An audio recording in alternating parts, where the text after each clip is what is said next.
దేవుడు రాను దినాల్లో ఈ పరిచర్యను, పిడియేడు ప్రార్థనా మందిర పరిచర్యను శాఖోపశాఖలుగా ప్రపంచ దేశాల్లో విస్తరింపచేయునుగాక. చాలామంది ప్రార్థన చేస్తూ ఉంటారు, అయ్యా మా దాసుని, మా తండ్రిని, మా ఆత్మీయ తల్లిని దేశ విదేశాల్లో వాడుకో ప్రభు అని ప్రార్థన చేస్తూ ఉంటారు. నేను వాళ్ళ ప్రార్థన వింటూ ఉంటా. రెఫరెన్స్ తీయటం రాదు, బైబిల్ చదవటం రాదు నాకు. దేశ విదేశాల్లో వాడుకోమని వీళ్ళు ప్రార్థన చేస్తారు, గచ్చ ప్రార్థన అన్నట్లు అనుకునేవాడిని. మరి ప్రపంచ దేశాల్లో ఈ పరిచయం ఏం చేయాలని ప్రార్థన ఏం చేస్తారు చెప్పండి, ఏం చేస్తారు? విస్తరింప చేయమని ప్రార్థన చేస్తారు. ఇలా చేస్తూ ఉన్నప్పుడు వారి ప్రార్థన విచిత్రంగా వింటూ ఉండేవాడిని. అనుకోని రీతిలో, ఊహించిన రీతిలో చైనా దేశంలో సువార్త ప్రకటించాను, నేపాల్ దేశంలో సువార్త ప్రకటించాను, బంగ్లాదేశ్లో కూడా పాస్టర్ గారు నేను ఒక 2 రోజుల నుండి సువార్త ప్రకటించాము. దేవుని చిత్తమైతే జనవరిలో అమెరికాలో కూడా సువార్త ప్రకటించబోతున్నాను.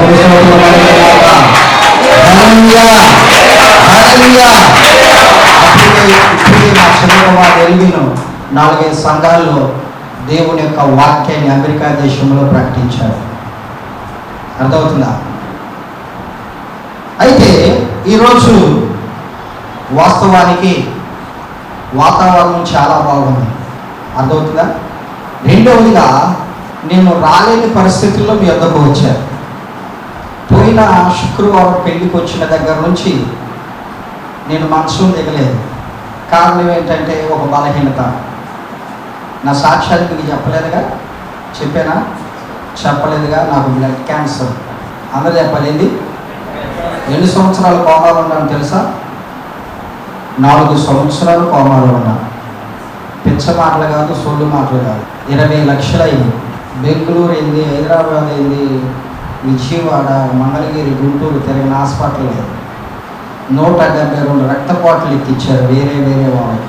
అంత గొప్ప సాక్ష్యం నాది. ఇప్పుడు మా పెద్దబాబు పేట కొట్టాడు, చూశారు కదా. మా పెద్దబాబు 6వ సంవత్సరం, చిన్నబాబుకి 5వ సంవత్సరం. అప్పుడే చనిపోవాల్సిందే. కానీ బేషులు రక్తం కక్కేవాడిని. ఎక్కడి నుంచి వచ్చాడో అంత రక్తం తెలవదు. కళ్ళంటే ఎప్పుడు రక్తం కారుతానే ఉండేది, ముక్కులంటే ఎప్పుడు రక్తం కారుతానే ఉండేది, నోటి నుండి ఎప్పుడు రక్తం ఉక్కుపోయి ఉండేది. పాస్కి వెళ్ళినా, లెట్రిన్కి వెళ్ళినా రక్తం. ఒళ్ళంతా క్యాన్సర్ గడ్డలే. ఈ తలలో ఎంటుకలన్నీ కూడా అతుక్కుపోయి రక్తము అంటకట్టుకుపోయి టోటల్గా ఒళ్ళంతా చెమట పూసినట్లుగా, బట్టలు తడిచిపోయినట్లుగా, చెమటకు బదులుగా నడినెత్తు నుంచి శ్రీపాదం వరకు రక్తం వచ్చేది. ఏమొచ్చేది? రక్తం వచ్చేది. ఎక్కడ రక్తం క్లాట్ అవుతుందో ఏ డాక్టర్ వల్ల కాలేదు, ఏ మెడిసిన్కి అంతు పట్టలేదు. ఏ డాక్టర్ రక్తం ఎక్కడ క్లాట్ అవుతుందో అర్థమవుతుందా? దేవుడు ఆ యొక్క క్లాట్ అవుతున్నటువంటి రక్తాన్ని డాక్టర్లు బాగు చేయలేకపోయారు. తీసుకొచ్చి ప్లే ఓవర్ అవుతుంది, ఆ ప్లే ఓవర్ కింద పడేశారు. గుంటూరు జిల్లాలో ఎవరిని అడిగినా నా సాక్ష్యం చెప్తారు, కృష్ణా జిల్లాలో ఎవరిని అడిగినా నా సాక్ష్యం చెప్తారు. నా దగ్గరికి వచ్చి ప్రార్థన చేసిన సేవకులు, నన్ను చూసి ఏడ్చిన సేవకులు చాలామంది ఉన్నారు. రక్తం పొడుగులో పొరులాడేవాడిని. అలాంటి పరిస్థితుల్లో అప్పటికి నేను 4 సంవత్సరాలు కోపంలోకి వెళ్ళిపోయి, నోరంతా ఒళ్ళంతా పుల్లు పడిపోయి, ఊపిరితిత్తులు ఊరికి ఒక గజ్జం పడిపోయింది, నల్లగా నేరేడుగా ఇలాగ అయిపోయాను. అర్థమవుతుందా? ఇక చనిపోయే స్థితిలో ఉన్నప్పుడు కొన్ని సంవత్సరాల తర్వాత నాకు మరలా ఆ డిప్రెషన్లో నుండి బయటకు వచ్చాను. ఎక్కడి నుంచి? అందరు చెప్పాలి, ఎక్కడి నుంచి? బయటకు వచ్చిన తర్వాత బొంతంతా రక్తమే, దిండ్లంతా రక్తమే, నవారంతా రక్తమే, నా చుట్టూ రక్తమే. ఆ బట్టలు వేసుకున్న బట్టలు రక్తమైతే ఉతకలేక పారేసేవారు. అర్థమవుతుంది? ఇక ఓ లింగియో ఏదో కప్పేవారు. అప్పుడు చూసినప్పుడు అప్పుడు వరకు భార్య ఎవరో, బిడ్డలు ఎవరో, సంఘస్థులు ఎవరో తెలియదు. అప్పటి వరకు తెలియదు. 5-6 సంవత్సరాలు, పెద్దబాబు 6, చిన్నబాబుకి 5 సంవత్సరాలు. అలాంటి పరిస్థితుల్లో కొద్దిగా పాస్టర్ గారిని గుర్తుపడుతున్నాను, పిల్లలను గుర్తుపడుతున్నాను. చూస్తే రక్తమయం. అప్పుడు నేను చిన్న ప్రార్థన చేసి ఏమనంటే, నా భార్య కోసమో నా బిడ్డల కోసమో నా స్వార్థం కోసమో బ్రతికించమని ప్రభువుని అడగలేదు. కానీ ప్రభువా, తెలుసో తెలవకో పొరపాట్లు, లోపాలు, పాపాలు కలిగి ఉన్నాను, చేశానేమో, నన్ను క్షమించి ఒకసారి నాకు అవకాశం ఇవ్వని రక్తపు మడుగులో ఉన్న నేను యేసయ్యను అడిగి, ఆమె నన్ను కూడా అడగలేదు ఎక్కడ రక్తం క్లాట్ అవుతుందో ఏ డాక్టర్ వల్ల, కానీ నా యేసయ్య చూసి రక్తంలో పొరలాడుచున్న నన్ను బ్రతకమని అప్పుడు ముట్టాడు. చప్పలు కూడా దేవుని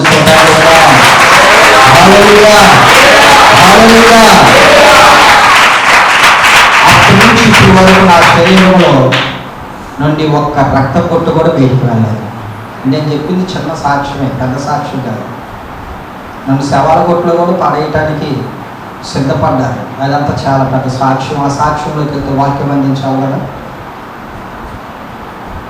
అప్పటికి 150 మందికి నేను బాప్తిస్మం ఇచ్చాను. ఆ 150 మందిలో ఎవరికి వారు ఏ కులానికి సంబంధించి ఆ కులస్తులు చుట్టూ మందిరాలు కట్టేసి, ఈ మందిరం ఏదైతే అక్కడ ఆ దొంగల చెరువు దగ్గర ఒక మందిరం, అక్కడ ఒక మందిరం, అక్కడ మందిరం అన్నీ చూస్తే అన్నీ కనపడతాయి అన్నమాట. ఉన్న 10 మందితో 5గురితో ఎప్పుడన్నా ఒకరోజు వచ్చేవారితో, దేశం భాగం వారితో సేవ చేయాల్సి వచ్చింది. నేను వెళ్ళిపోతానంటే పాస్తం గారండి, నేను మూటలు కూడా కట్టాను, వెళ్ళిపోతానంటే కాదు సేవ చేయాల్సిందే అని పట్టుబట్టింది. నేను ఎవరి మాట విన్నాను చెప్పాను కదా. కానీ ఆ విషయంలో ఆ మాట విన్నప్పుడు దేవుడు అద్భుతంగా ఒక్క మందిరము కూడా లేని నా జీవితంలో 4 మందిరాలు కట్టడానికి దేవుడు కృప చూపించాడు.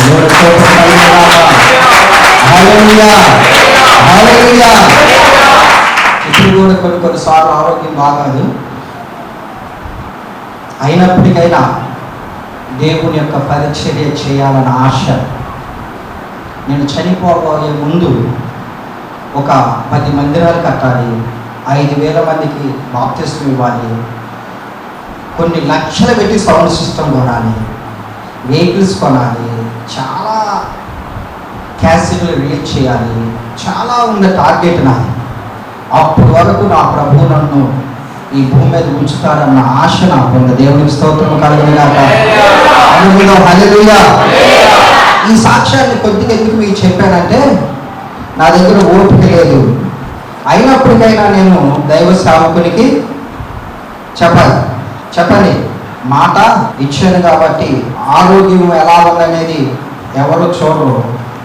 నేను వెళ్ళి దేవుని యొక్క పని చేయాలని కష్టంతో మీ మధ్యలోనికి రావడం జరిగింది. ఒకసారి దేవుని స్తోత్రాలు చెబుదాం. హల్లెలూయా. దేవుని వాక్యాన్ని శ్రద్ధగా విందాం. సంఘములతో ఆత్మ చెప్పుచున్నమ్మ, కొద్దిమందే చెబుతున్నారు. సంఘములతో ఆత్మ చెప్పుచున్న మాట ఇప్పుడు చెవిగలవాడు వినగా కంటే, ఇక్కడ వినగల చెవి గ్రహించుకునే మనస్సు కలిగి శ్రద్ధ కలిగి దేవుని మాట వినాలి. అందుకని దేవుని యొక్క వాక్యంలో రాయబడినటువంటి మాట ఏమిటంటే, నీవు దేవుని మందిరములకు వెళ్ళినప్పుడు నీ ప్రవర్తన అంతట్లోనా కొంతట్లోనా? అంతటిలో జాగ్రత్తగా.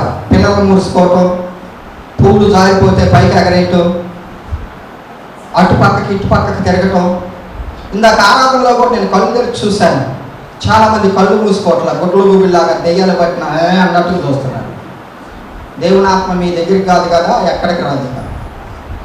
మీకేం పని? కళ్ళు మూసుకొని దేవుళ్ళు నిమగ్నం అవ్వండి, దేవుని ఆరాధించండి. ఆయన ఆరాధించేవారు అట్టివారు కావాలని ఆయన కోరుకుంటున్నారు. ఆయన కోరిక మనం తీర్చాలి. ఏదో వస్తున్నామంటే వస్తున్నాం, పోతున్నాం అంటే పోతున్నాం కాదు. ఎక్కడైతే అక్రమం ఉంటుందో అక్కడ అక్రమం విస్తరించడం ద్వారా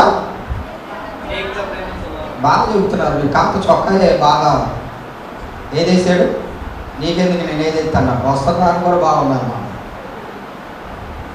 స్త్రీలేనంతే, స్త్రీలు అనుకుంటున్నారు, స్త్రీలేనంతే. మీరు ఎక్కడ ముసుగులు తెచ్చారు? ఇక్కడ మా పాసం గారికి ఒకటి అండి, బాగుంది. ముసుగులు బాగుంది కానీ సగం సాగలేక అది కనుకనే ప్రియమైనటువంటి దేవుని బిడ్డలారా శ్రద్ధగా వినాలి. నన్ను ఎవరైనా వాక్యానికి పిలిస్తే మళ్ళీ రెండోసారి పిలవరు. ఏ పాస్టర్ పిలవరు, విశ్వాసులు కూడా అడొద్దంటారు. చెప్పడం రాదనో ఎట్లాగో తెలియదు మొత్తం మీద. అందుకని జాగ్రత్తగా వినాలి. ఎలా ఆరాధించాలంట ప్రభుని?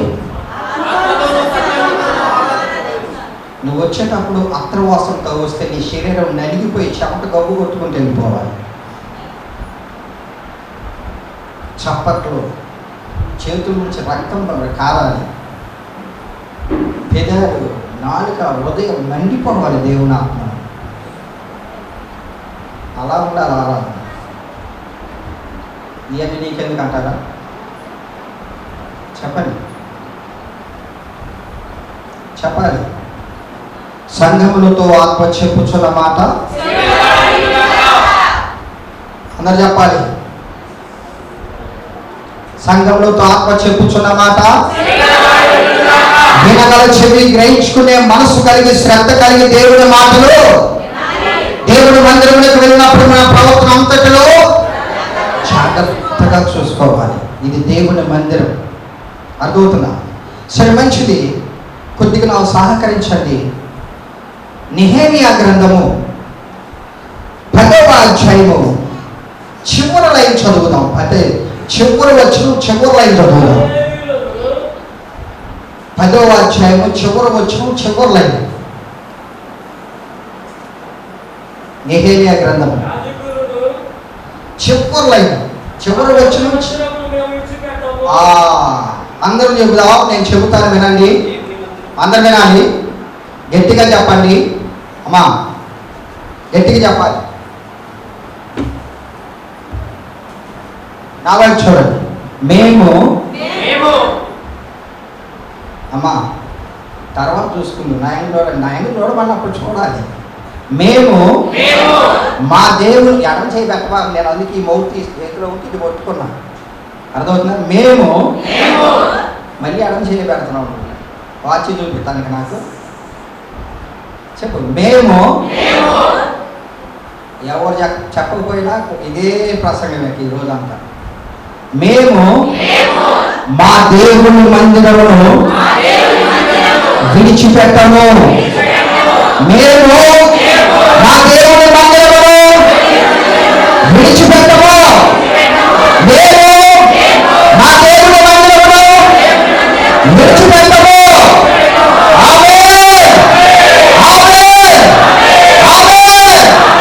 ఇప్పుడు దేవునితో మీరు ఏం చేశారు? నిబంధన చేశారు.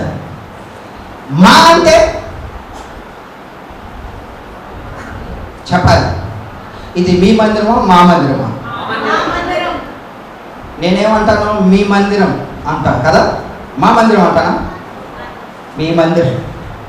మీ మందిరాన్ని ఏం చేయకూడదు? చెప్పాలి. ఏం చేయకూడదు? విడిచిపెట్టకూడదు.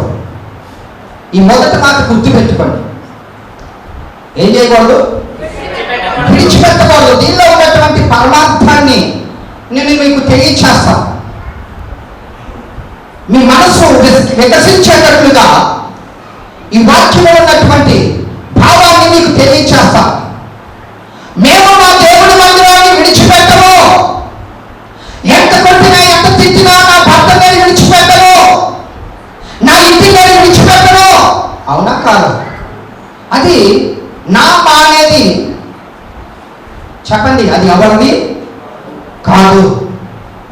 వేరొక మందిరానికి వెళ్తే పాస్టర్ గారు లేదో, పాస్టర్ గారు లేదో, విశ్వాసులు లేదో అడిగి దశపాలనం అని అడుగుతున్నాడు పాస్టర్ గారు.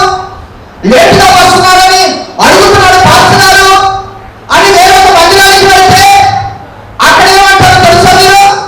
ఈమె చెప్పాలి. మన మందిరం చెప్పండి అంటారా? చెప్పాలంటారా? పెరియోలు ప్రార్థనా మందిరములో కొరినేలు గారి యొక్క విశ్వాసి. దేవునికి స్తోత్రం కలుగునుగాక. అందులో హల్లెలూయా. ఏమమ్మా 2 చేతులు తీసుకురాలి, అర్మాల్లో పెట్టొచ్చారు. చెప్పే కదా, నన్ను ఎవరు పిలిస్తే రమ్మనరేక. ఏదైనా తగు వస్తే చూడండి, నీకు స్తోత్రమే ఉండాలంటే లేదు స్తోత్రమే. ఏమాడిద్ది? నోరాడిద్ది, చెయ్యాలి. రెండు ఆడిద్దా లేదా? నీ వాళ్ళు ఏమైపోయారు? స్తోత్రం అనవా? అంటావా? మరి ఇక్కడ మాత్రం హల్లెలూయా గట్టిగా చెప్పండి, హల్లెలూయా. పరమాత్మని చెప్తాను, మోషే చేతులు పైకెత్తినప్పుడు ఇశ్రాయేలు ప్రజలు గెలిచారు. తెలుసా మీకు? మోషే చేతులు పైకెత్తినప్పుడు ఇశ్రాయేలు ప్రజలు గెలిచారు. మోషే చేతులు పైకి ఎత్తలేక కిందకి ఇశ్రాయేలు ప్రజలు ఓడిపోయారు. నువ్వు చేతులు పైకెత్తితే సాతాను గట్టిగా ఓడికి నీటిలో నుండి పారిపోతాడు. అది అసలు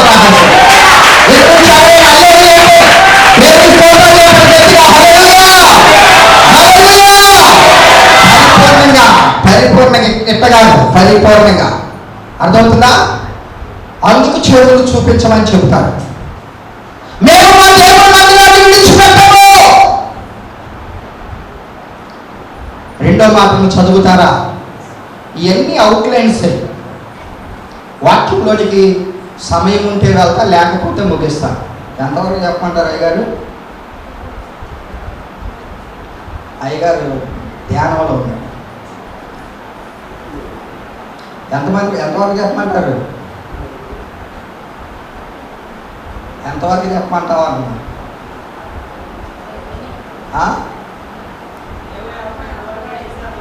సాయంత్రం దాకా పర్వాలేదు.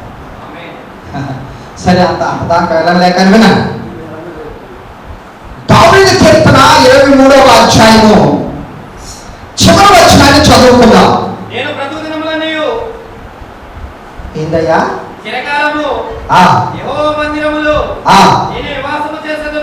అబ్బా, ఒక్క ఆదివారాలు కష్టం నాన్న. నువ్వు ఒక్క ఆదివారం రావటమే నువ్వు కష్టమే. మళ్ళీ చదువు. చిరకాలము యెహోవా మందిరములో. ఇంకా పెద్దగా చదవడం చదవండి. ఇక నుంచి ఇంటికి వెళ్ళు, నీ వ్యవహారం తెలుస్తుంది. ఇంకొకరు చదవండి. స్త్రీలో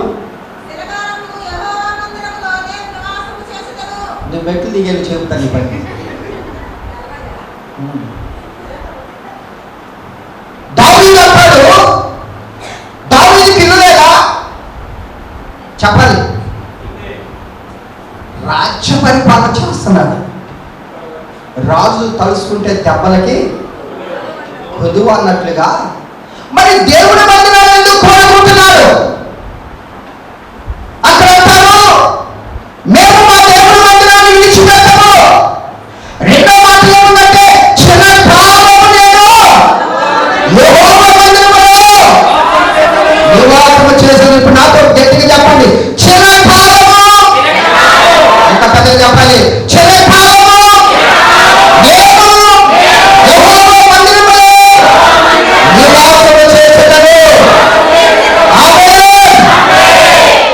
వాగ్దానం చేశావు. నువ్వు ఆదివారమే రాలేని పరిస్థితుల్లో ఉంటే చిరకాలం యెహోవా మందిరములో నివాసము చేస్తానని ఇప్పుడు చెప్పిన మాట ఈ సంవత్సరంలో నన్ను నెరవేర్చు.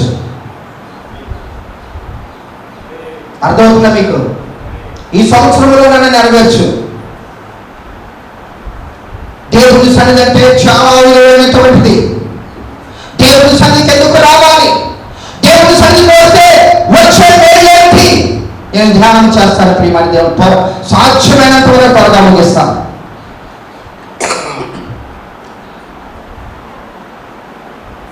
ప్రియమైనటువంటి దేవుడి బిడ్డలారా, ఇంకొక వచనంలో రాయబడినటువంటి మాట ఏంటంటే 52వ అధ్యాయం 8వ వచనాన్ని చదువుకుందాం.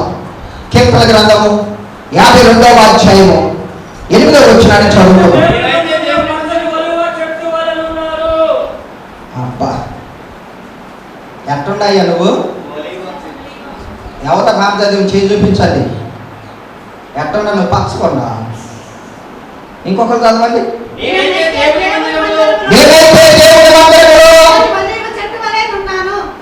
మరి అనగా ఉన్నావుగా, జుట్టు ఏమి తెల్లగా ఉందిగా, మరి పచ్చగా ఉన్నానంట. అంటారంటే మీరు, నువ్వు చదవయ్యా. నేనైతే దేవుని మందిరములో పచ్చని ఒలీవ చెట్టు వలె ఉన్నాను. ఏ జెండా వలె ఉన్నా? ఏ జెండా అది? అర్థమవుతుందా? ఈ మాటలు చదవటం వినటం చాలా తేలికే, అంటే సులువే. ఆచరణలో పెట్టడం చాలా కష్టం. నీవు దేవుడి మందిరంలో పచ్చని ఒలీవ మొక్కలో అప్పు, ఎంత అబద్ధం, ఎంత అబద్ధం ఆడుతున్నారు మీరు. ఈ సంవత్సరంలో ఇప్పటి వరకు నేను ఏ కోరికను పోగొట్టుకోకుండా దేవుడి మందిరానికి వచ్చానని వాళ్ళు చేతులు పెట్టండి. నథింగ్ పెప్సీ, ఒక్కళ్ళు కూడా లేరు. ఎలాగ నీ కుటుంబం దీవించబడింది? ఎలా నీ కుటుంబం ఆశీర్వదించబడింది? మేము మా దేవుడి మందిరాన్ని విడిచిపెట్టమని వాగ్దానం చేసాం, మంచిదే. నేను చిరకాలం యెహోవా మందిరంలో నివాసం చేస్తానని వాగ్దానం చేసాం, మంచిదే. అర్థమవుతుందా? నేనైతే దేవుడి మందిరంలో పచ్చని ఒలీవ చెట్టు గురించి చెప్తే కుదరదు. మళ్ళీ వెనకమాల నుంచి స్లిప్ వస్తుంది. ఇలాగ మా చర్చిలోని ఒక కూటం జరుగుతూ ఉంది. ఆ కూటం జరుగుతూ ఉన్నప్పుడు ఒక ఆమె మహాతల్లి ఒక స్లిప్ అందిస్తా వచ్చింది నా దగ్గరికి. నేనేమనుకున్నానంటే వాక్యం బాగా నడిపింపుగా ఉండగా కొద్దిసేపు చెప్పు అంటారేమో అని అనుకున్నప్పుడు ప్రారంభించి కొద్దిసేపు చూడాలి కదా, పాస్టర్ గారికి అని ఇచ్చారనమాట. అప్పుడు స్లిప్ వాక్యం చెప్తా చూస్తే బిర్యానీ ఆరిపోయిన తర్వాత నీ మొఖాన పోసుకోమని వచ్చింది. ఏమారిపోయిన తర్వాత? అలాంటి ఆకలి మనకి ఎప్పుడు ఉంటుంది, కానీ వాక్యం అనే ఆకలి కలిగి మనం ఉండాలి. దేవుని స్తోత్రం కలుగును గాక. హల్లెలూయా, హల్లెలూయా. ఇదిగో నేను పచ్చని ఒలీవ మొక్క వలె ఉన్నానని నిబంధన చేశావు, కానీ ఒక ఆదివారమైన పచ్చని ఒలీవ మొక్క వలె నువ్వు దేవుని మందిరంలో ఉంటున్నావా? మేము మా దేవుని మందిరాన్ని విడిచిపెట్టమని వాగ్దానం చేశావు, ఒక ఆదివారమైన దేవుని మందిరాన్ని విడిచిపెట్టుకోకుండా ఉన్నావా? ఇదిగో నేను చిరకాలం యెహోవా మందిరంలో నివాసం చేస్తున్నానని వాగ్దానం చేశావు, ఒకవేళ దేవుని మందిరం వెంట ఒక ఆదివారమైన దేవుని మందిరాన్ని విడిచిపెట్టుకోకుండా నీవు ఉన్నావా? ఒక ఆమెంట పెనిమిటితో 7 సంవత్సరాలు కాపురం చేసిందంట. ఎన్ని సంవత్సరాలు? పెనిమిటి చనిపోయిన తర్వాత ఆమె మరలా పరిశుద్ధ గ్రంథం అంటే వాక్య ప్రకారము, బైబిల్ ప్రకారము మరొక పురుషుని వివాహం చేసుకోవచ్చు. ఆమె ఇష్టం. అది బ్రతికుండగా చేసుకోకూడదు, కానీ చనిపోయినాక చేసుకోవచ్చు. అయితే ప్రియమైన దేవుని బిడ్డలారా, ఆమె పెనిమిటితో 7 సంవత్సరాలు కాపురం చేసి, 7 సంవత్సరాలు అంటే ఎన్ని సంవత్సరాలు? చాలా చిన్న వయసే. అర్థమవుతుందా? చాలా చిన్న వయసు, 40-50 సంవత్సరాలు కాదు. చనిపోయిన తర్వాత ఆమె దేనిని ఏర్పరచుకుందో తెలుసా? చెప్పాలి. లూకా సువార్తలో 1వ అధ్యాయంలో రాయబడిన మాట, పనియేలు కుమార్తె అయిన అన్నా అనే ఒక ప్రవక్తని ఏం చేసిందట? రాత్రి పగళ్ళు దేవాలయమును విడవక. ఏమి విడవక? అదే రాత్రి పగళ్ళు దేవాలయమును విడవక 84 సంవత్సరములు ఉపవాస ప్రార్థన చేస్తూ దేవుని సన్నిధిలో పరిచయం చేస్తా ఉంది. చప్పట్లు కొట్టి చెప్తా. హల్లెలూయా, హల్లెలూయా. అది బైబిల్లో ఉందా? ఉంటే చదవండి. ఆశేరు గోత్రీకురాలు ప్రవక్తని ఉండడు. ఆయన కన్యాత్వం మొదలు 7 ఏళ్ళు పెనిమిటితో సంసారం చేసి బహుకాలము గడిచిన వృద్ధురాలైనను 84 సంవత్సరములు ఎదవరాయుండి దేవాలయమును విడువక ఉపవాస ప్రార్థనతో రేయింబవళ్ళు సేవ చేయుచుండెను. దేవునికి స్తోత్రము కలుగును గాక. దేవుని పురుషులు స్త్రీలందరూ కలిసి స్తోత్రం చెబుదాం. హల్లెలూయా, హల్లెలూయా. రాత్రింబవళ్ళు దేవుని మందిరములో పరిచయం చేస్తూ ఉన్నట్లుగా మనం చూస్తూ ఉన్నాం.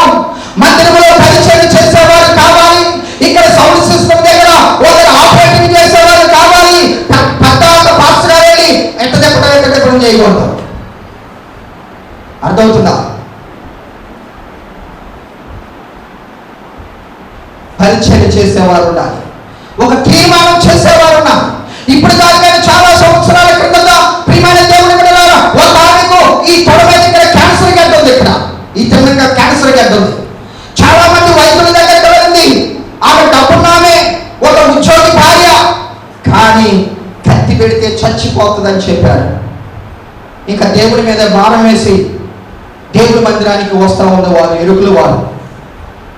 అయితే ప్రియమైనటువంటి దేవుని బిడ్డలారా, ఒకరోజు పాస్టమ్ గారు ప్యాడేసుకొచ్చి మందిరాన్ని అలగటానికి సిద్ధపడినప్పుడు ఆమె తెలుసుకొని వచ్చి పాస్టర్ గారిని పక్కన కూర్చోబెట్టి, అంత బాధతో ఉన్న ఆమె, అంత కష్టంతో ఉన్న ఆమె, ప్రియమైనటువంటి దేవుని బిడ్డలారా, ఒక ఇంత స్టూల్ ఉంది, చిన్న స్టూల్, ఆ స్టూల్ మీద కూర్చొని మందిరాన్ని అలుగుతూ ఉంది. సగం దూరానికి వెళ్ళేసరికి ఆమె క్యాన్సర్ గడ్డ రాలి చేతిలో పడింది. దేవునికి స్తోత్రం కలుగును గాక. హల్లెలూయా, హల్లెలూయా. పరిచర్యలో అంత ఆశీర్వాదం ఉంది. మందిరాన్ని ఊడ్చి ఎవరైతే చాపలేస్తారో, మందిరాన్ని కడుగుతారో, ఫ్యాన్లు తుడుస్తారో, ఈ కిటికీ రెక్కలు తుడుస్తారో, సౌండ్ సిస్టమ్ ఆపరేటింగ్ చేస్తారో, మందిరం ప్రారంభం నుంచి ముగింపు వరకు అందరూ వెళ్ళిపోయినా ఇక్కడే ఉండి పరిచర్యలో పాలిపోవలసి అవుతారో, వాక్యం చెప్పిన వారికి రానని తీరులు పరిచయం చేసేవాడికి వస్తే దేవుని స్తోత్రం కలుగును గాక. హల్లెలూయా. మందిరం అంటే అది నాది కాదు, మీది కాదు, మరెవరిది కాదు. పరిశుద్ధాత్మ దేవుడు సంచరిస్తున్నటువంటి స్థలాన్ని నువ్వు శుభ్రం చేస్తే నీ కుటుంబంలో ప్రతి ఒక్కరిని శుభ్రం చేస్తాడు దేవుడు. దేవునికి స్తోత్రం కలుగును గాక. హల్లెలూయా, హల్లెలూయా.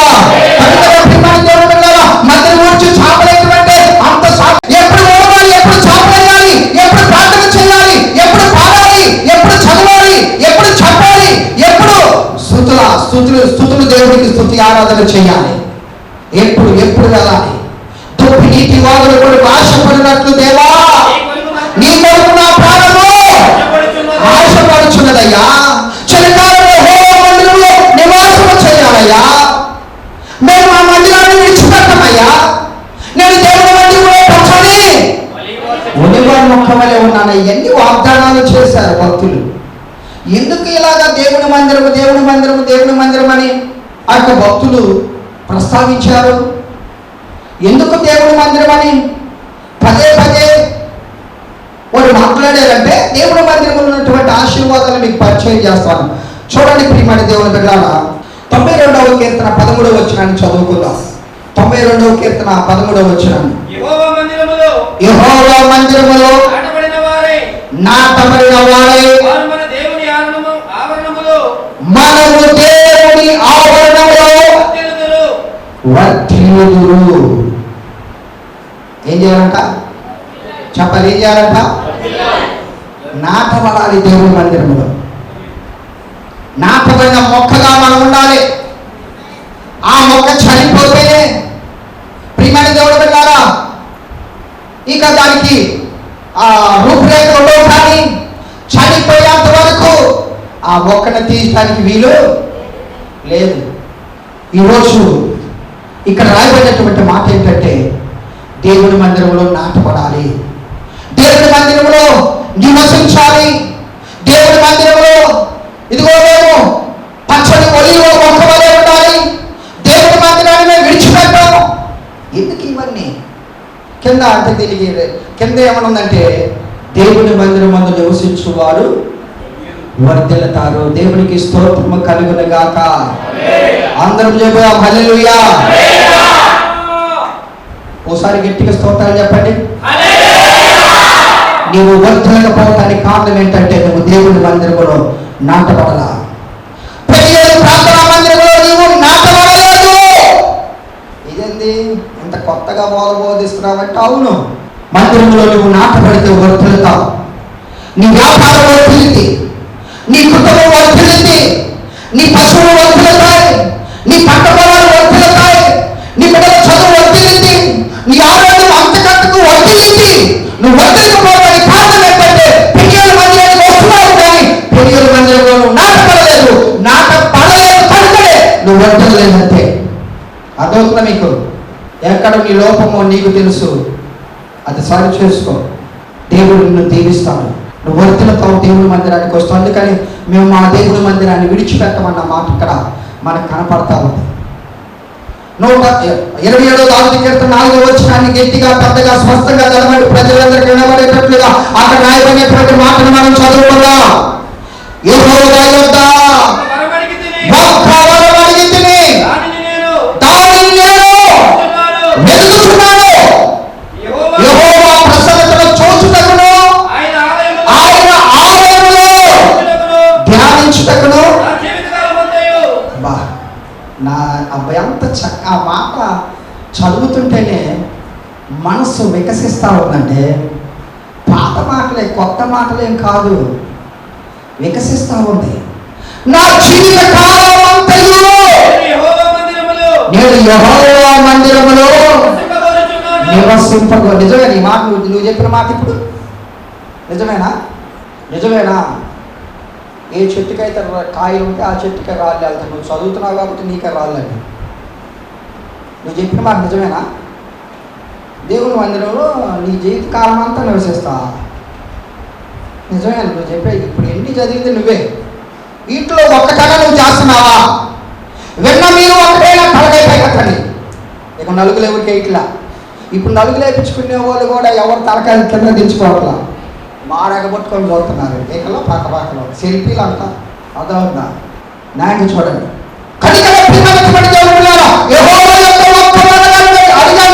దాన్ని నేను వెతుకుచున్నాను. అదేంటంటే నా జీవిత కాలం అంతయు ఏదంట? జీవితం అంతా మందిరంలోనే గడపాలి. నా జీవిత కాలం అంతయు నేను యెహోవా మందిరములో నివసింపకోరుచున్నాను. ఆయన ప్రసన్నతలో చూచుకుంటా. ఏం ప్రసన్నత? ప్రసన్నత అంటే నిమ్మలమైనటువంటి సమయం. ఆయన ప్రసన్నతలో చూస్తూ ఆయనను ధ్యానం చేస్తూ ఏం చేయాలంట? మందిరంలో ఎప్పుడన్నా ఖాళీగా ఉన్నప్పుడు మీరు వచ్చి దేవుని వాక్యాన్ని ధ్యానం చేసిన వాళ్ళు చేయి చూపించండి. రోజుకు ఒక్కసారైనా నేను మందిరాన్ని చూస్తాను, కావాలంటే చూడండి. ప్రియమైన దేవుని బిడ్డలారా, 82వ అధ్యాయము కీర్తన గ్రంథం 2వ వచనములో రాయబడిన మాటను చదువుకుందాం. పెద్దగా చదవండి, స్పష్టంగా చదవండి. 84వ కీర్తన 2వ వచనం. యెహోవా మందిర ఆవరణములను చూడవలనని నా ప్రాణము ఏం చేస్తుందంట? ఆశపడుచున్నది. ఎంతో ఆశపడుచున్నది. అది సమస్యలుచున్నది. జీవము కలిగిన దేవుణ్ణి దర్శించుటకు నా హృదయమును నా శరీరమును ఆనందముతో కాంటలు వేస్తున్నది. దేవుని స్తోత్రము కలుగుగాక. హల్లెలూయా. ఆయన మందిర ఆవరణం చూడాలనంట. ఏం చూడాలనంట? ఒక్క ఆదివారం కూడా మందిర ఆవరణం చూసేవారు లేరండి. అదవుతుందా? అసలు ఏమనుకున్నారు? దేవుడు మనల్ని ఎందుకు రక్షించుకున్నాడు? ఎందుకు మనల్ని సజీవంగా ఉంచాడు? ఎందుకు మనం బ్రతికిస్తున్నాడు? ఎందుకు ఆరోగ్యం, శక్తిని, బలాన్నిచ్చి ఆయుష్కాలను పొడిగిస్తున్నాడు? ఒక ఆదివారం కూడా మందిర ఆవరణను చూడలేని పరిస్థితుల్లో, దౌర్భాగ్య పరిస్థితుల్లో ఉంటున్నాం మనం. అర్థమవుతుందా మీకు ప్రియమైన దేవుడు బిడ్డలారా? సమయం చాలా విలువైనటువంటిది. దినములు చూస్తే బహు చెడ్డగా ఉన్నాయి. దుర్దినాలు, అంత్య దినాలు, అపాయకరమైన దినాలు. ఎక్కడ చూసినా మరణాలే, ఎక్కడ చూసినా బాంబులే, ఎక్కడ చూసినా సునామీలే, ఎక్కడ చూసినా ఒకరికొకరు చంపుకోవడమే. దినములు చెడ్డవి కనుక సమయంలో పోనీయక సద్వినియోగం చేసుకోవచ్చు. అజ్ఞానుల వలే కాక సమయాన్ని ఎవరైతే వ్యర్థం చేస్తారో వారు అందరూ అజ్ఞానులే. జ్ఞానము దేని పనికి వస్తుంది? ఇల్లు కట్టుకోవటానికి. జ్ఞానము కలిగిన కుమారుడు తల్లిని సంతోష పెడతాడు. జ్ఞానం అన్నింటికి ఉపయోగపడింది. అజ్ఞానం, అందుకే నువ్వు అజ్ఞానం అయిపోతున్నావు. అందుకే కుటుంబంలో దీవులు లేకుండా పోతున్నాయి. నీకు మందిరానికి ఉన్నటువంటి విలువ, ఇన్ని సంవత్సరాల నుంచి వస్తున్నావు కానీ ఆ జీవము కలిగిన దేవుని దర్శించాలన్నా, ఆ మందిర ఆవరణను చూడాలన్న ఆశ, తపన, తృష్ణ నీకు లేదు కనుక, ఎప్పుడు మందిరానికి వెళ్ళాలన్న మనసు నీకు లేదు కనుక, అందుకే మనం శపించబడిన వాళ్ళు ఉంటున్నాం. ఇక్కడి నుంచి అయినా ప్రారంభ ప్రార్థనకు ముందు వస్తానన్న వాళ్ళు చేయి చూపించాలి. ఎంత వేస్తున్న మందిరానికి రాదు. నేను చెప్తున్నాను, తిట్టినా పర్వాలేదు నాకు, అంతే. మరి ఎందుకు చస్తే నరకానికి వెళ్తాం. ఏమనుకున్నారు? భక్తి అంటే పర్వతరాజ్యం అంటే ఏమనుకున్నారు? అది సామాన్యమైనటువంటిది కాదు. ఏమనుకున్నారు? ఇప్పుడు చెప్పండి. నేను దేవుని మందిరానికి ప్రారంభ ప్రార్థనకి ముందు వెళ్ళి కూర్చుంటానన్నా వచ్చే చూపించండి. మీ చేతులు ఏమి ఎరగొట్టను పరిపూర్ణంగా చూపించండి. ఎవరా తల మూసుకోవాలి చెప్పాలి. నీకు లేదా మేము ఎరసే రావు చేయి చూపించిందామా? చూపించండి. ఏమనుకోవద్దు. నేను దేవుడి మందిరానికి ప్రారంభ ప్రార్థనకు ముందు వెళ్తానన్నా చేయి చూపించండి. ఇది దేవుడు అడిగే ప్రశ్న, నేను అడిగేది కాదు. నేను డబ్బులు ఇవ్వమంటలా, మీరు వండుకున్నదాన్ని తీసుకొచ్చి నా మొఖాన్ని ఏమని చెప్పట్లా, మీరు గుర్తించుకున్న బట్టలన్నీ తీసుకొచ్చి నా గోవు నేను వేసుకొని తిరుగుతానని చెప్పట్లా. దేవుడి మందిరానికి ప్రారంభ ప్రార్థనకు ముందు వస్తానన్న వాళ్ళు దేవుడి వాక్యం అర్థమైతే మీ కుడి చేయి చూపించండి, కుడి చేయి చూపించండి. ఎట్లాగా పురుషులు అర్థమవుతుందని చెప్పేది. దేవుడు మీ అందరిని అలాగా చేయను గాక, అలాగా నడిపించును గాక, అలాగా దేవుడి యొక్క దీవెనతో సమృద్ధి ఆశీర్వాదంతో నింపును గాక. దేవుడి మందిరం సామాన్యమైనటువంటిది, దేవుడి మందిరం చాలా విలువైనటువంటిది. దేవుడి మందిరం ఎవరైతే గౌరవిస్తారో వారిని అంతకంటే ఆశీర్వదిస్తారో దీవిస్తారో అందుకని దేవుడి మందిరం సామాన్యమైనటువంటిది కాదు. నువ్వు ఆలోచన చేయాల్సినటువంటి అవసరం లేని మాట నేను నీకు చెప్పింది తెలుసా మీకు? నేను మొయ్యలేనంత బరువుని మీద మోపుతాను మొయ్యి అనే మాట కాదు నేను చెప్పింది. అందుకనే భక్తులు అంటారు మా మందిరాన్ని, మా దేవుడి మందిరాన్ని విడిచిపెట్టాను. చిరకాలం నేను దేవుడి మందిరంలో నివాసం చేయాలి, నేను దేవుడి మందిరంలో పచ్చని నేను దేవుడి మందిర ఆవరణలో చూడాలి, దుప్పి నీటి వారి కొరకు ఆశపడినట్లు దేవా మందిరానికి ఎప్పుడు వెళ్ళాలి కృష్ణ వస్తా ఉంది. తెలుసా మీకు? ఇవన్నీ కూడా అవుట్లైన్స్ నేను చెప్పింది ప్రియమాడి దేవుడు. ఇంకా కావాలంటే ఒక మాటను చదవండి, చూడండి ప్రియమాడి దేవుడు వెళ్ళారా 118 దావీదు కీర్తన 26 వచనాన్ని చదువుకుందాం. 26 వచనాన్ని చదువుకుందాం. ఆశీర్వాదములందులుగాక. అదిగో ఇది చాలా ప్రాముఖ్యమైన మాట. నా వైపు చూడండి, చదివే చదువుతారు. నా వైపు చూడండి. యెహోవా మందిరములో ఉన్నటువంటి దైవ సేవకుడు దీవిస్తాడు మిమ్మల్ని. ప్రార్థన అయిపోయిన తర్వాత దైవ సేవకుడి ద్వారా ఎంతమంది ప్రార్థన చేయించుకునే వాళ్ళు ఉన్నారు? అది ప్రతి ఒక్కరు చేసే పని. అర్థమవుతుందా మీకు? దైవ సేవకుని అక్కడ రాయబడిన మాట మిమ్మల్ని దీవిస్తాడు. మందిరంలోకి వచ్చినప్పుడు దేవుడు దైవ సేవకుడు దీవిస్తాడు. మాకు 2 కాళ్ళే ఉన్నాయి, 2 చేతులే ఉన్నాయి, 1 ముక్కే ఉంది, 2 చెవులే ఉన్నాయి. అర్థమవుతుందా? 2 కళ్ళే ఉన్నాయి. మీరే మాకన్నా బలంగా ఉన్నారు. మరి ఏంటి దైవ సేవకుడికి విశ్వాసులకు ఉన్నటువంటి ప్రత్యేకత ఏంటి? డిఫరెంట్ ఏంటంటే దేవుని అభిషేకము దైవ సేవకుల్లో ఉంది.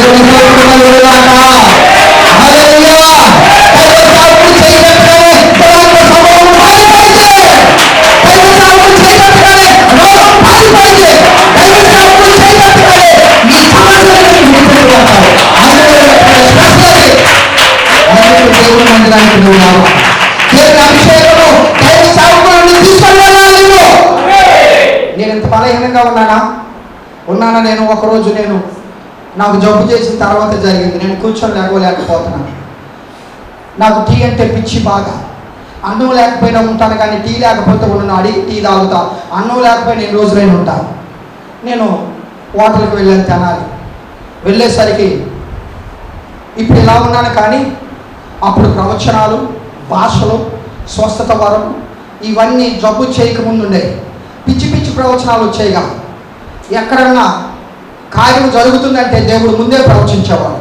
అది అందరికీ తెలుసు, మా ఏరియాలో చాలామందికి తెలుసు. ఒక అద్భుతము జరగబోతుందంటే దేవుడు ప్రవచించేవాడు. నేను వెళ్ళి టీ తాగుదామనేసరికి అప్పటికే నాకన్నా ముందు వెళ్ళి కూర్చున్నారు ఒక 9 మంది దాకా. నన్ను చూడగానే కుర్చీలో కూర్చున్నటువంటి ఆ బలమైనటువంటి వ్యక్తి లేచి నిలబడి ఇట్టెట్ట అంట నా యొక్క చెయ్యి చూపిస్తా పడిపోతే కుర్చీలు తంతే కుర్చీలు, టేబుల్, వాటర్ మొత్తం గందరగోళం అయిపోయింది. అప్పుడు వాళ్ళలో ఒక వ్యక్తి నా దగ్గరకు వచ్చి నిన్ను చూసి ఏంటి ఇలాగా చేశాడు, ఏం చేసావు అని చెప్పేసి కొడతానికి మీదకు వచ్చినట్లుగా మాట్లాడుతూ ఉంటే నేను అన్నాను, నువ్వు తొందరపడవద్దు, నువ్వు దెబ్బేస్తే నేను ఎందుకు పనికిరాను, నేను ఒక పాస్టర్ని, దైవ సేవకుని. అతనిలో దురాత్మ ఉంది. ఏముంది? దురాత్మ ఉంది. ఆ దురాత్మ నన్ను చూసి విలవిల్లాడింది. అది అన్నిటికీ రాకుండా ఉండాలంటే నేను చేయబెట్టి ప్రార్థన చేస్తాను, మీరు అవకాశం ఇస్తాను. వద్దు వద్దు వద్దు అని కేకలేస్తున్నాను. సరే అన్నారు. అప్పటికి 3 సంవత్సరాలు తిరుగుతున్నారంట. ఎన్నో లక్షలు ఖర్చు పెట్టారంట. నేను వెళ్ళి చేయబెట్టి ప్రార్థన చేశాను, గర్దించాను, వెళ్ళిపోయింది. నా ఫోన్ నెంబర్ తీసుకున్నారు, ఇచ్చేది, వచ్చేసాను. ఒకరోజు కారు వేసుకొని వచ్చాను. వచ్చిన తర్వాత నేను తూముల మీద కూర్చున్నాను. భయంకరమైన పరిస్థితుల్లో ఉంది. దేవుడు, ప్రియమైన దేవుడు బిడ్డలారా, ఆ యొక్క మనుషుల్ని నా దగ్గర తీసుకొచ్చి అడిగారు నన్నే, పాస్టర్ గారు ఎవరంటే ఇదేనని చెప్పేసి అన్నాను. వచ్చాను. వచ్చిన తర్వాత ఎవరు పాస్టర్ గారు? నేనేనన్నా. కింద నుంచి పైకి చూశారు. వాళ్ళ స్థామతికి నా స్థామతికి సరిపోలేదేమో. సరే ప్రార్థన చేయించుకున్నారు. దేవుడి సన్నిధిలో కానుకలు పెట్టలేము వేసారు, వెళ్ళిపోయారు. సరే కానుకలు పెట్టలేసి అటువంటి కానుకలు ఎవరైనా తీసుకోవాలి కదా, సేవకుడు తీయాలి కదా. తీసినప్పుడు 80,000 రూపాయలు కానుక వేశారు. దేవుడి స్తోత్రం కలుగును గాక. హల్లెలూయా. ఇదిగో ఆమె పేరు ధనమంత. ఆమె 3 సంవత్సరాల పైగా, లేక 4 సంవత్సరాల పైగా ఆమె కాళ్ళు పడిపోయి మంచంలో నిజమైన సాక్ష్యం, ప్రవచనం వస్తూ ఉంది. నేను మాట్లాడుతూ ఉన్నప్పుడు దేవుడు నాకు తెలియచేస్తూ ఉన్నాడు. నేను అన్నాను, పక్కంట వ్యక్తిని ధనం అనేవారు ఎవరైనా ఉన్నారని. ఆమె 40 సంవత్సరాల నుంచి మంచంలో ఉంది, ఆమె నడవలేదు. అంటే దేవుడు ఆమెను తీసుకురమ్మంటున్నాడు, ఆమె నడిపిస్తారంట అని చెప్పినప్పుడు యవనస్తులు గబగబా వెళ్ళి చేతుల మీద తీసుకొచ్చారు. తీసుకొచ్చిన తర్వాత అప్పుడు నిండు ఆరాధన జరుగుతూ ఉంది. ఆరాధన జరిగేటప్పుడు చేతులు పెట్టి ప్రార్థన చేయమన్నాడు పరిశుద్ధాత్మ దేవుడు. చేతులు పెట్టి ప్రార్థన చేసేటప్పుడే కాళ్ళు పెల పెల పెల పెలమని మోగిని వెంటనే ప్రియమైన దేవుడు 2 పాటల దాకా ఆరాధన చేస్తూ ఉంటుంది. దేవునికి స్తోత్రం కలుగును గాక. హల్లెలూయా, హల్లెలూయా. ఆమె నడవడం ప్రారంభించిన తర్వాత నేను చిన్న పాస్టర్ని నా మందిరానికి రాబట్టి దేవుని స్తోత్రమే కార్యం చేశాడు దేవుడు. అదే నేను చెప్పాను మొన్న ఒకరోజు, ఇప్పుడు ఒక 5-6 వారాల కింద. రాకపోయినా పర్వాలేదు, కానీ అదే ఆమె స్థితిలో, ఆ స్థితిలో ఆమె ఉంటే అర్థమవుతుందా? దేవుడు కార్యం చేస్తాడు ప్రియమైన దేవుడు. ఎందుకు ఈ మాట నేను మీకు చెప్పానంటే, నేను బలహీనమైన స్థితిలో ఉన్నప్పుడు చాలా మంది ఎక్కడెక్కడి నుంచో వచ్చి నా చేత ప్రార్థన చేయించుకొని వెళ్ళిన తర్వాత వారు మంచి కానుక నాకు ఇచ్చాడు ప్రియమైన దేవుని వల్ల. తెలుసా మీకు? అందుకు సేవకుడు ఒకవేళ బలహీనంగా ఉన్నప్పటికీ సేవకుల్లో ఉంది ఎవరో తెలుసా? దేవుని యొక్క అభిషేకం అన్న సంగతి మర్చిపోవద్దు. అందుకని ఇక్కడ రాయబడిన మాట ఏంటంటే, దేవుని మందిరానికి వచ్చినప్పుడు సేవకుడు మిమ్మల్ని ఆశీర్వదిస్తాడు. ఏం చేస్తారంట? ఆశీర్వదిస్తాడు ప్రియమైన దేవుని బిడ్డలారా. అయితే ఇవన్నీ కూడా దేవుని యొక్క మందిరాన్ని మేము విడిచిపెట్టాం. చిరకాలం యెహోవా మందిరంలో నేను నివాసం చేయాలి, నా బ్రతుకు దినములన్నిటి ఆయన ఆలయంలో ధ్యానించాలి. అర్థమవుతుందా? నేను ఆయన మందిరంలో ఒలివా. ఇవన్నీ కూడా భక్తులు అన్నటువంటి మాట. ఎందుకు దేవుని మందిరాన్ని విడిచిపెట్టమంటున్నారు? దేవుని మందిరంలో ఎందుకు చిరకాలం ఉండాలని వారి యొక్క కోరిక, తపన. అసలు దేవుని మందిరంలో ఏముంది? దేవుని మందిరానికి అంత ప్రాధాన్యత ఎందుకు ఇచ్చారు? అంత ప్రాధాన్యత ఇవ్వాల్సినటువంటి అవసరం ఏంటి? ఈరోజు 2-3 మాటలు చెప్పి నేను ముగిస్తాను. వాక్యంలోకి వెళ్ళాను అనుకోండి, చాలా కష్టమే. నేను తొందరగా ముగిస్తాను. నేను ఎక్కువగా విసికించను. వాస్తవం ఏంటంటే ఇది విసికించను. చెప్పిన 4 మాటలైనా చదువు లేకపోయినా మీకు అర్థమయ్యే రీతిలో చెబుతానని నేను అనుకుంటాను. ఒకవేళ అనుకోలేదు అనుకోండి, అర్థం కాకపోతే పక్క వాళ్ళు అడిగి తెలుసుకోండి. అర్థమవుతుంది? దేవుని మందిరంకు ఉన్నటువంటి విలువను, దేవుని మందిరానికి ఉన్నటువంటి శక్తిని, దేవుని మందిరంలో ఉన్నటువంటి ఆశీర్వాదాలను, దేవుని మందిరంలో ఉన్నటువంటి దీవెనలను మీకు పరిచయం చేస్తారు. దేవుని మందిరాన్ని ఎందుకు విడిచిపెట్టారు? నెంబర్ 1 చూడటం ప్రియమైన దేవుని బిడ్డలారా, దేవుని యొక్క మందిరాన్ని ఎందుకు విడిచిపెట్టారు?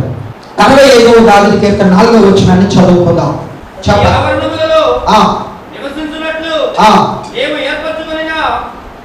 నీ మందిరంలో నివసించున్నట్లు నీవు ఏర్పరచుకొని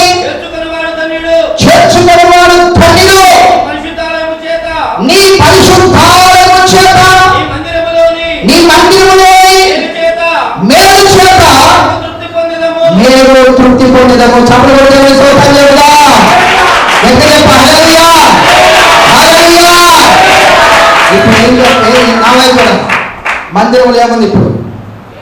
కీడుందా? మేలుందా? మళ్ళీ బీపీ డౌన్ అయి పడిపోయారు అనుకో, మళ్ళీ మీరు భయపడిపోతారు. నాకంటే అలవాటే. పాస్టర్ గారు మా అబ్బాయి ఉన్నారు కాబట్టి నాకేమేం కావాలో వాళ్ళకి తెలుసు కాబట్టి తీసుకెళ్తాను. అందుకని కాసిన మంచి నీళ్ళు ఏముందంట? అందరు చెప్పండి. కీడుందా మేలుందా? వసూరు మోహన్ అంత ఊరికి పోదాం, రెప్పవాల్సిన రేపు పోదాం అన్నట్టు. ఎబ్రిశ్రీలు ఎలాంటి వాళ్ళమ్మా? ఏమన్నా నాకు తీసి ఉతికి నానేసి జాడించి చెప్పండి. మంత్రి ఏముంది? కీడు కావాలని వాళ్ళు చేసి చూపించండి. బా ఎట్లా జీవిస్తున్నారంటే అలా జీవిస్తున్నారు.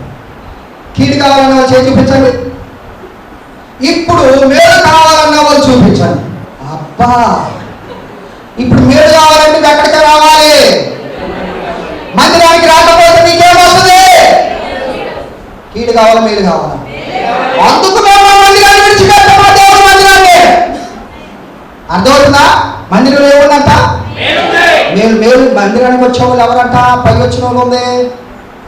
ధనిలా దరిద్రులా ఉందా బైబిల్లో? ఎవరంట? అందరు చెప్పండి. మీ మందిరంలో అక్కడ రాయబడిన మాట చదవండి.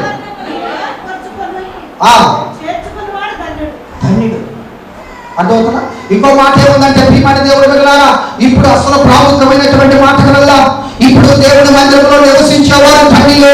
దేవుడి మందిరానికి వచ్చేవాళ్ళు మేలు అనిపిస్తారు. వారి కుటుంబంలో మేలే కానీ కీడు ఉండదు.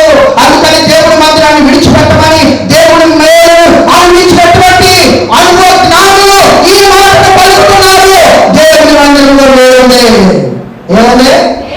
దేవుడిని విశ్వసిస్తే ఇక్కడ వచ్చిన దేవుడి మందిరానికి ఏ కూడికకు, ఏ పునరుద్ధరణ ఆరాధనకు, ఏ క్రమ కూడికకు, ఏ గంట ప్రార్థనకు, ఏ కుటుంబాలకు మానవుడికి కీడు వస్తుంది. నీకు మేలు రాదు. రెండో మాట ఏంటంటే ప్రియమైన దేవుడు బిడ్డలారా, రెండో మాట ఏంటంటే శ్రద్ధగా విందాం.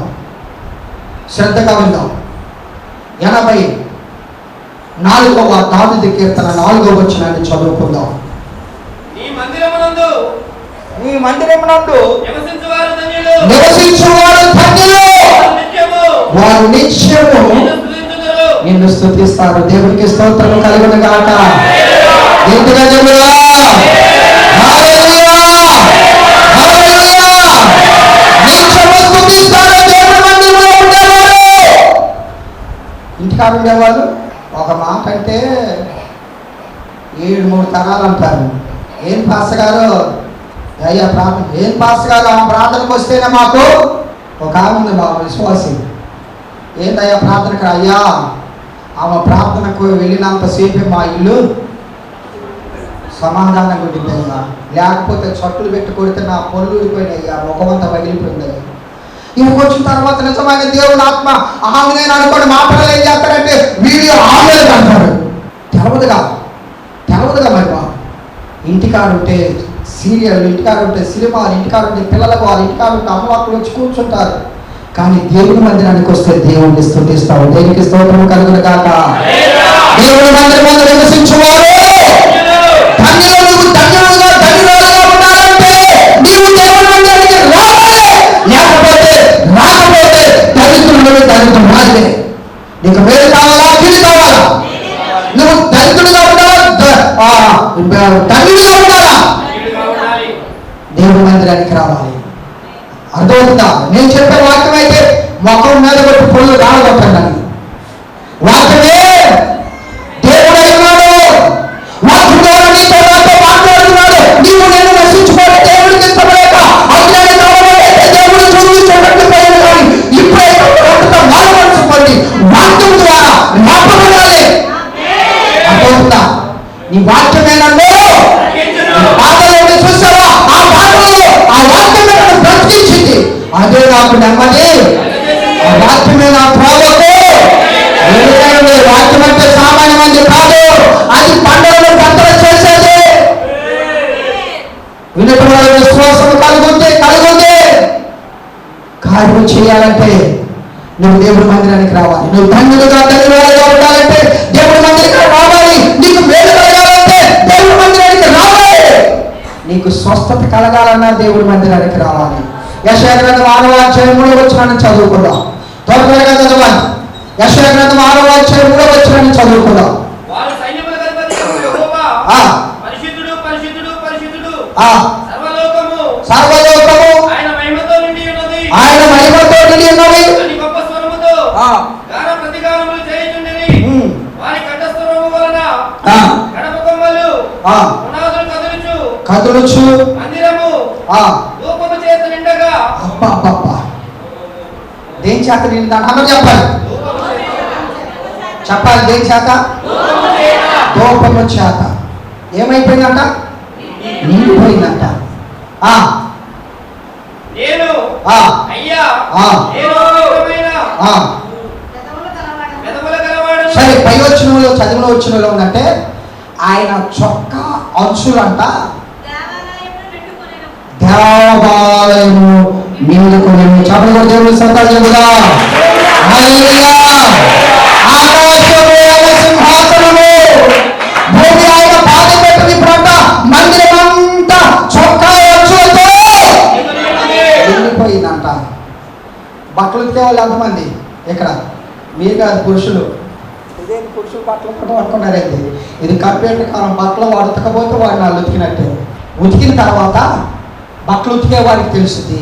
మీరింట్లోకి వెళ్ళేటప్పుడు వచ్చేటప్పుడు ఆరేసిన బట్టలు ఏమవుతాయి తెలుసా? చెప్పాలి. ఏమవుతాయి? తగులుతాయా లేదా? కొంతమంది పెద్దరిక మనుషులైతే, యేసు ప్రభువుని నమ్మని వారైతే కొన్ని బట్టలు పురుషులకి తగలకూడదని ఆ బట్టలు పక్కకి నెట్టేస్తూ ఉంటారు. అర్థమవుతుంది మీకు? అర్థమైంది మీకు? అలాగే ఆ బట్టలు ఎలాగైతే మనకు బాగా మీద అర్థం అవటానికి చెబుతున్నాను మీకు. ఆ బట్టలు ఎలాగైతే మనకు తగులుతాయో అర్థమవుతుందా? నువ్వు మందిరములోనికి రాగానే ఆ నుంచి మందిరంలో నుంచి ఇక్కడికి నేను వచ్చేటప్పుడు ఆయన చొక్కా అంచులు నాకు తగిలి నాకు స్వస్థత కలిగింది.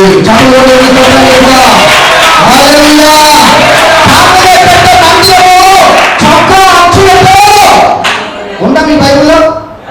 అమ్మ ఉందా లేదా? చదువు కావాలంటే చదవండి. ఆయన చొక్కా అంచులు మందిరం అంతా నిండిపోయిందంట. ఆయన వస్త్రం చదువు ముట్టితే ఏం కలిగిందంట? అమ్మ చెప్పండమ్మా. 12 సంవత్సరాల నుంచి రక్తస్రావంతో బాధపడతా ఉంది. ఎంతో మంది వైద్యుల దగ్గరికి వెళ్ళింది. ఎన్నో తిప్పబడింది. తన కలిగిందంతా ఏర్పరచుకుంది. ఎంత మాత్రం ప్రయోజనం లేక మరింత సంకటపడి ఆ వయసును గురించి నేను ఆయన మాత్రం చదువుతే బాగుపడతానని 12 సంవత్సరాల నుంచి రక్తదారు కట్టబడక బ్రతుకుతామన్న ఆశతో చరిత్ర ప్రకారం పెద్ద పెద్ద భక్తులు చెప్పగా విన్న మాట ఏంటంటే, శక్తి లేక జన సమూహం వైపు మో చేతులతో మోకాలతో తేకుంటుందండి. ఆయన వస్త్రం చేతి ముట్టిందంట. ముట్టిన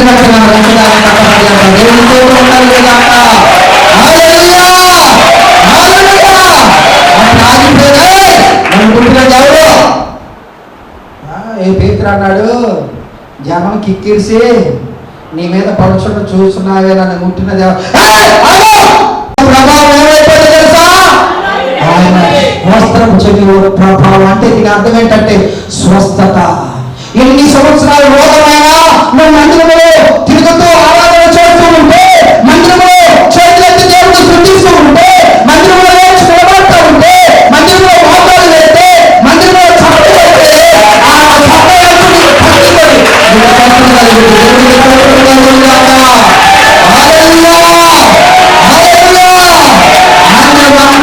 చొక్కా అంచులతో నింపబడింది. అర్థవుతుందా? మందిరంలోకి వచ్చేవాడు ధన్యుడు. మందిరంలోకి వచ్చేవాడికి దేవుడు ఏం చేస్తాడు? మేలు చేస్తాడు. ఎందుకు ఈ మాట రాశారు తెలుసా మీకు? ఈ మాట రాసింది ఎవరో తెలుసా మీకు? పై చిన్న అక్షరాల్లో ఉంటుంది. కౌరవ కుమారులు. ఎందుకు రాశారు ఈ మాట చెప్పాలి? నా వైపు చూడాలి అందరూ. ఎందుకు రాశారు? రాయవలసిన పని ఏంటి? అందరూ నా వైపు చూడాలి. ఇది చాలా ప్రాముఖ్యమైనటువంటి మాట. మీ మనసు ఇక్కడే వికసించాలి. ఎవరు అటు ఇటు చూడొద్దు. దేవుని యొక్క వాక్యం మీద మీ మనసును కేంద్రీకృతం చేయండి. కౌరవ కుమారులు ఎందుకు రాశారో మీకు తెలుసా?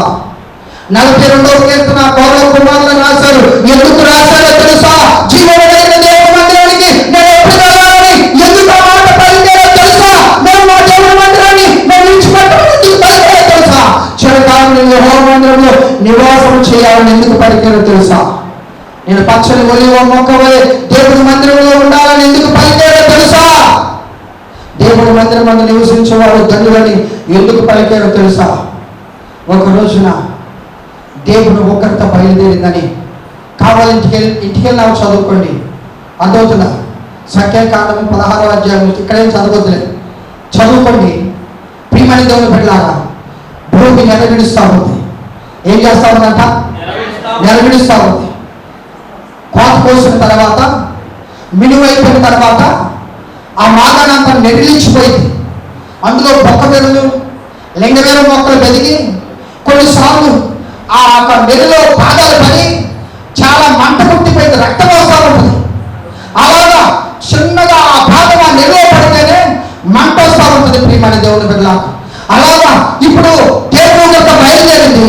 బయలుదేరిన తర్వాత కోరాహు కుమారుడు రచించానికి కోరాహు కూడా ఆ యొక్క దేవుడు గురైపోయాడు. ప్రయాణమై పరిగెత్తుతూ ఉంటే ప్రాణాలు దక్కించుకోవాలని ఇది భూమి నెరవేర్చింది. నెరవేర్చినప్పుడు ఇక్కడ నేను నుంచుండగానే భూమి నెరవేర్చింది అనుకోండి, నెరవేర్చి ఏమైపోతాను? నేను అందులోకి వెళ్ళిపోగానే మరలా కలిసిపోతా. అప్పుడు ఎంత ప్రాణాలతో ఉన్నప్పుడు చనిపోతాం. అంత మాత్రమే కాదు, అగ్ని వచ్చి కాల్చి వేస్తా ఉందని 16వ అధ్యాయంలో రాయబడి ఉంది. అగ్ని వచ్చి కాల్చి వేస్తా ఉంది. అప్పుడు కోరాహు చనిపోయాడు. ప్రజలు చాలా మంది చనిపోయారని అక్కడ దేవుని యొక్క వాక్యంలో రాయబడింది. అందరూ నా వైపు చూడాలి. ఎవరైనా ఆ మాటను చదివితే చదవలు ఒక్కలే కదమవులు ఎవరు నా వైపు చూడాలి. అయితే వారు పరిగెత్తుతా ఉన్నారు ప్రాణభయం మీద. అప్పటికి వేల చనిపోయారు. చనిపోయిన తర్వాత ఏం చేయాలో అర్థం కావట్లేదు. బాగా వినాలి. దేవుని ఉగ్రత బయలుదేరింది. భూమి నెరవేరుస్తూ ఉంది. అగ్ని చేత కాలిపోతూ ఉన్నారు, భూమిపోతూ ఉన్నారు. సజీవంగా ఆ యొక్క ప్రాణాలతో వారు ప్రాణాలు విడుస్తున్నారు. ఏం చేయాలో అర్థం కాని పరిస్థితి. ఆ పరిస్థితుల్లో కోరాహు కుమారులకు, ఈ కీర్తన రాసినటువంటి కుమారులకు, ఈ మాటలు పలికిన కుమారులకు, నీ మందిరమందు నివసించేవారు ధన్యులైన కుమారులకు, ఇదిగో నీ జీవము కలిగిన దేవుని మందిరానికి ఎప్పుడు వెళ్ళాలని పలికినటువంటి కోరాహు కుమారులకు ఒక ఆలోచన కలిగింది. ఏదో తెలుసా? ఏం కలిగిందో తెలుసా? ఇదిగో దేవుని ఉగ్రత ఆగిపోవాలంటే, ఈ భూమి నెరవేరటం ఆగిపోవాలంటే, ఈ అగ్ని చేత మనము కాలిపోకుండా ఉండాలంటే, మనము సజీవులంగా ఉండాలంటే మనం ఏం చేయాలో తెలుసా? జీవము కలిగిన దేవుని మందిరంలో బలిపేటప్పుడు అని పరిగెత్తుకుంటా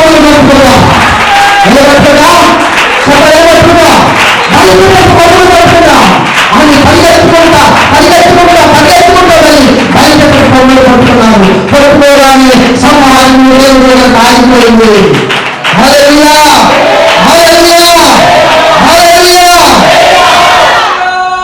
అర్థమేంటో తెలుసా? దేవుని మందిరంలోనికి వచ్చి వారు బలిపీఠపు కొమ్ములు పట్టుకోకపోతే వారు కూడా ఏమైపోయేవారు తెలుసా? చెప్పాలి. తండ్రి కోరాహు చనిపోయినట్లుగా భూమి నెరవేర్చి అగ్ని చేత బలైపోయేవారు. అక్కడ ఎంత వేల మంది చనిపోయారో అర్థమవుతుందా? 16వ అధ్యాయం సంఖ్యాకాండంలో స్పష్టంగా రాయబడింది. కనుకనే ప్రియమైన దేవుని బిడ్డలారా, దేవుని యొక్క వాక్యము చాలా విలువైనటువంటిది. ఏదో దేవుని సన్నిధికి వస్తున్నాము పోతున్నాం అంటే కాదు, కానీ దేవుని మందిరానికి వారు రాకపోతే, బలిపీఠపు కొమ్ములు పట్టుకోకపోతే వారందరూ ఏమైపోయేవాళ్ళు తెలుసా? నువ్వు కూడా దేవుని మందిరానికి రాకపోతే నువ్వు చస్తావు అని నేను చెప్పను, కానీ ఆత్మీయంగా చస్తావు. ఆత్మీయంగా చస్తే దేవుడు నీతో మాట్లాడటం మానివేస్తాడు. ఆత్మీయంగా చస్తే దేవుడు నీతో కూర్చొని సహవాసం చేయడు. చేస్తాడా? నువ్వు మందిరానికి వస్తే బ్రతుకుతావు. నువ్వు మందిరానికి వస్తే దేవుడు మేలు చేస్తాడు. నువ్వు మందిరానికి వస్తే నువ్వు ధన్యురాలివి. దేవుడు మందిరానికి వస్తే నువ్వు దేవుని స్తుతిస్తావు. అందుకు మేము మా దేవుని మందిరాన్ని మేము విడిచిపెట్టాము. దేవుడి మందిరానికి వస్తే స్వస్థత. ఆయన మందిరంలో అంత నిండిపోయింది. దేంతో నిండిపోయింది? దోపముతో నిండిపోయింది. దోపముతో నిండిపోయింది. ఆ యొక్క చొక్కా అంచులతో నిండిపోయింది. ఆ చొక్కా అంచు ఎవరికి తగిలిందో వారికి స్వస్థత. ప్రార్థన చేయడానికి మనం దేవుని మందిరానికి రావాలి. మొదటి సమూయేలు గ్రంథము 1వ అధ్యాయం 10వ వచనంలో ఉంది. ఏం చేయడానికి రావాలి? చెప్పాలి. ఏం చేయటానికి? ఆమెకు భర్త లేడా? తోడుకోవడం లేరా? ఇల్లు లేదా? బంధువులు లేరా? రక్త సంబంధికులు లేరా? స్నేహితులు లేరా? అందరూ ఉన్నారు. అందరూ ఉన్నా షిలోహు అనే మందిరానికి వచ్చింది. నెమ్మది కలిగిన స్థలానికి వచ్చింది. మందిరం ఇప్పుడు నీళ్ళ హృదయాన్ని కొమ్మరిస్తా ఉంది. దేవుని మందిరానికి మనం ప్రార్థన చేయడానికి రావాలి. దేవుని మందిరానికి ఏది లేదో అది కొట్టుకోవడానికి రావాలి. ఈమె దేవుని మందిరానికి గొడ్రాలే వచ్చింది. ఇప్పుడు గర్భవతి వెళ్తా ఉంది. చదవడం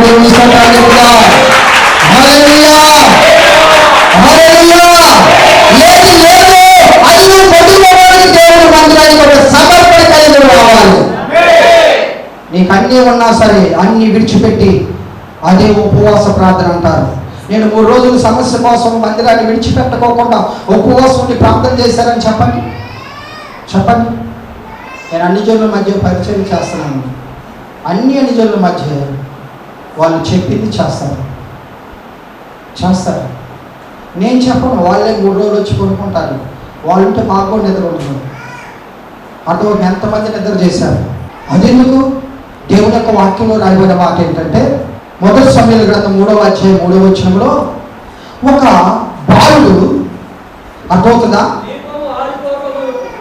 3వ అధ్యాయం 3వ వచనం, దీపము ఆరిపోవడమునకు దేవుని మందసమున్న మందిరములో ఏం చేశారంట? ఎక్కడ కొనుక్కున్నాడు? దేవుని మందిరంగా, దేవుని మందసమున్న మందిరంలో పడుకున్నాడు. దేవుని మందసమున్న మందిరం. మందసంలో ఏమేమంటే మీకు తెలుసు, నేను చెప్పాల్సినటువంటి అవసరం లేదు. ఈ మందసమున్న మందిరంలో ఏం చేశాడు? సమూయేలు పండుకొని ఉన్నాడు. అందరు చెప్పాలి. ఎవరు పడుకున్నారు?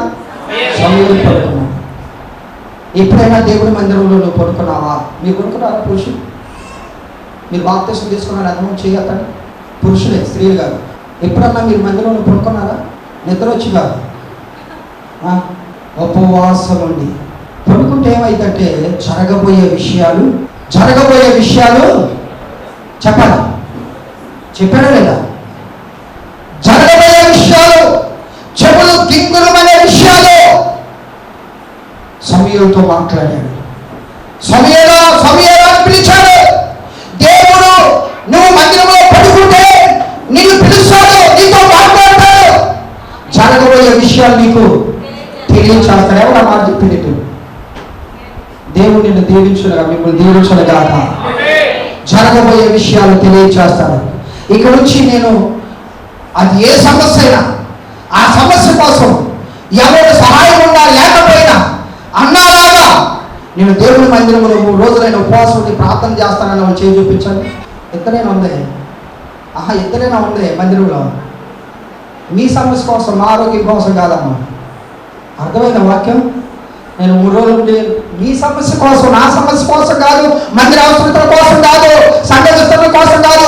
ఏదైనా సమస్య నుంచి విడిపించబడాలంటే జరగబోయే విషయాలు నాతో మాట్లాడాలని నువ్వు అనుకుంటే నేను దేవుడి మందిరంలో ఉపవాసం ఉండి ప్రార్థన చేస్తాను, దేవుడి మందసమున్న మందిరంలో పడుకుంటాను అన్నవాళ్ళు చేయి చూపించండి. అంటే అర్థం కావట్లేదు వాక్యం. మీ పరిశుద్ధాత్మ దేవుడు అంటే అర్థమవుతుంది వాక్యం. ఇదేంది మీ మొఖం మాట, మీ తెల్ల ముసుగులు మేము సునీల్ ఈ రకంగా కొనుక్కొచ్చుకొని 150-200 రూపాయలు పెట్టి ముసుగేసుకొని కూర్చుంటే దేవదూతలాగా నీ కళ్ళు ఏమైనా పోయి అంటే నేనేం చెబుతాను దానికి? దావీదుని చూసుకొని ఇట్టగా భయపడిపోయారు అందరూ. గొలియాతును చూసి అందరూ పారిపోతారు. చెయ్యి ఎత్తితే అది చెయ్యి చేస్తాడని భయం వేసి, నువ్వు చెయ్యి ఎత్తగానే దేవుడు ఆమెనంటాడు, సాతాడు గజగజ ఓడికి పారిపోతాడు. హల్లెలూయా. ప్రార్థన చేయనంత వరకు, తీర్మానం చేయనంత వరకు, దేవుని యొక్క సన్నిధిలో సమర్పణ జీవితం కలిగి ఉన్నంత వరకు నీ పరిస్థితి, నా పరిస్థితి అయినా, ఎవరి పరిస్థితి అయినా ఎక్కడేసి గొంగలంటే అక్కడే ఉండింది. దేవుని మందిరంలో తన వంతు వచ్చింది. శరీరం మృతతుల్యం అయిపోయింది. చావడానికి సిద్ధంగా ఉన్నాడు. వంతు సమయంలో నేను ఇంత నమ్మకంగా నీతిమంతుడిగా ఉన్నాను కదా, నిరపరాధిగా ఉన్నాను కదా, ఎందుకు ఇలాగా నేను వెళ్ళాలని అనుకోలేదు. తన మర్యాద క్రమం చొప్పున దేవాలయంలోనికి దూపం వేయటానికి ఏమొచ్చిందో తెలుసా? వంతు వచ్చింది. వచ్చినప్పుడు వెళ్ళాడు. దూపం వేస్తూ ఉండగా దేవుడి మందిరంలో కుడివైపు నిలబడి జకర్యాతో మాట్లాడు, జకర్యా నీ ప్రార్థన వినబడి నీ భార్య నిలిచిపెట్టు, ఒక కుమారుని కలను చెప్పలేము దేవుని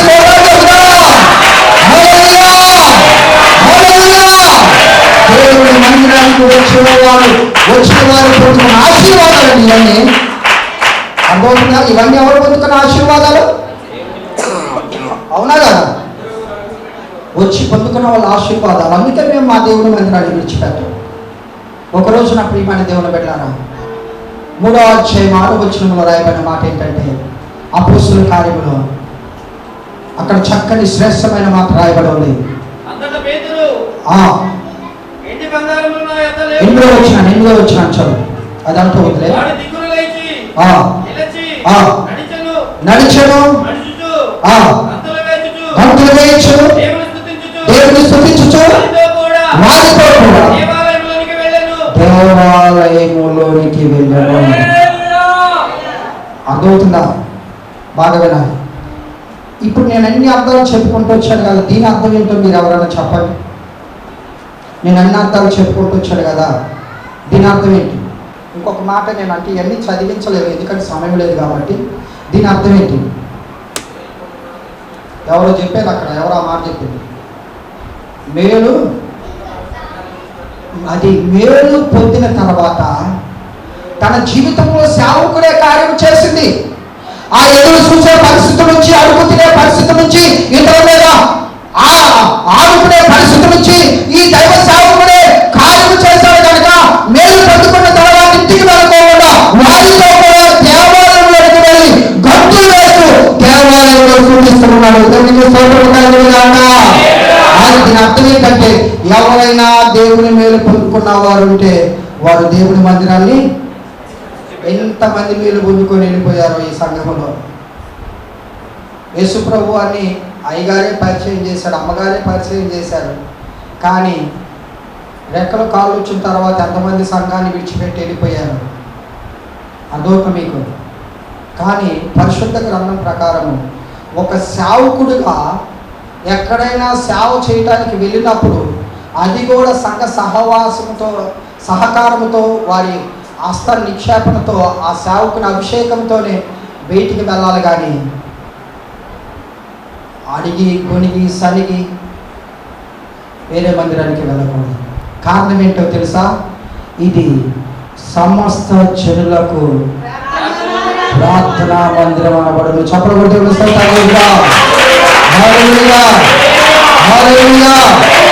దేవుని ద్వారా వచ్చినటువంటి సేవకుని మందిర సహవాసములో, వాక్యబోధ సహవాసములో, అపోస్తల బోధ సహవాసములో, పెంటెకోస్తు రెవల్యూషన్లో, ప్రార్థన రెవల్యూషన్లో రొట్టె దృష్టి ఎంతగా ప్రార్థన చేసే సంఘ సహవాసాన్ని దేవునికి ఇచ్చినప్పుడు దీని కారణం వెళ్తే ఆశీర్వాదాలు నీవు నేను పొందుకోలేము.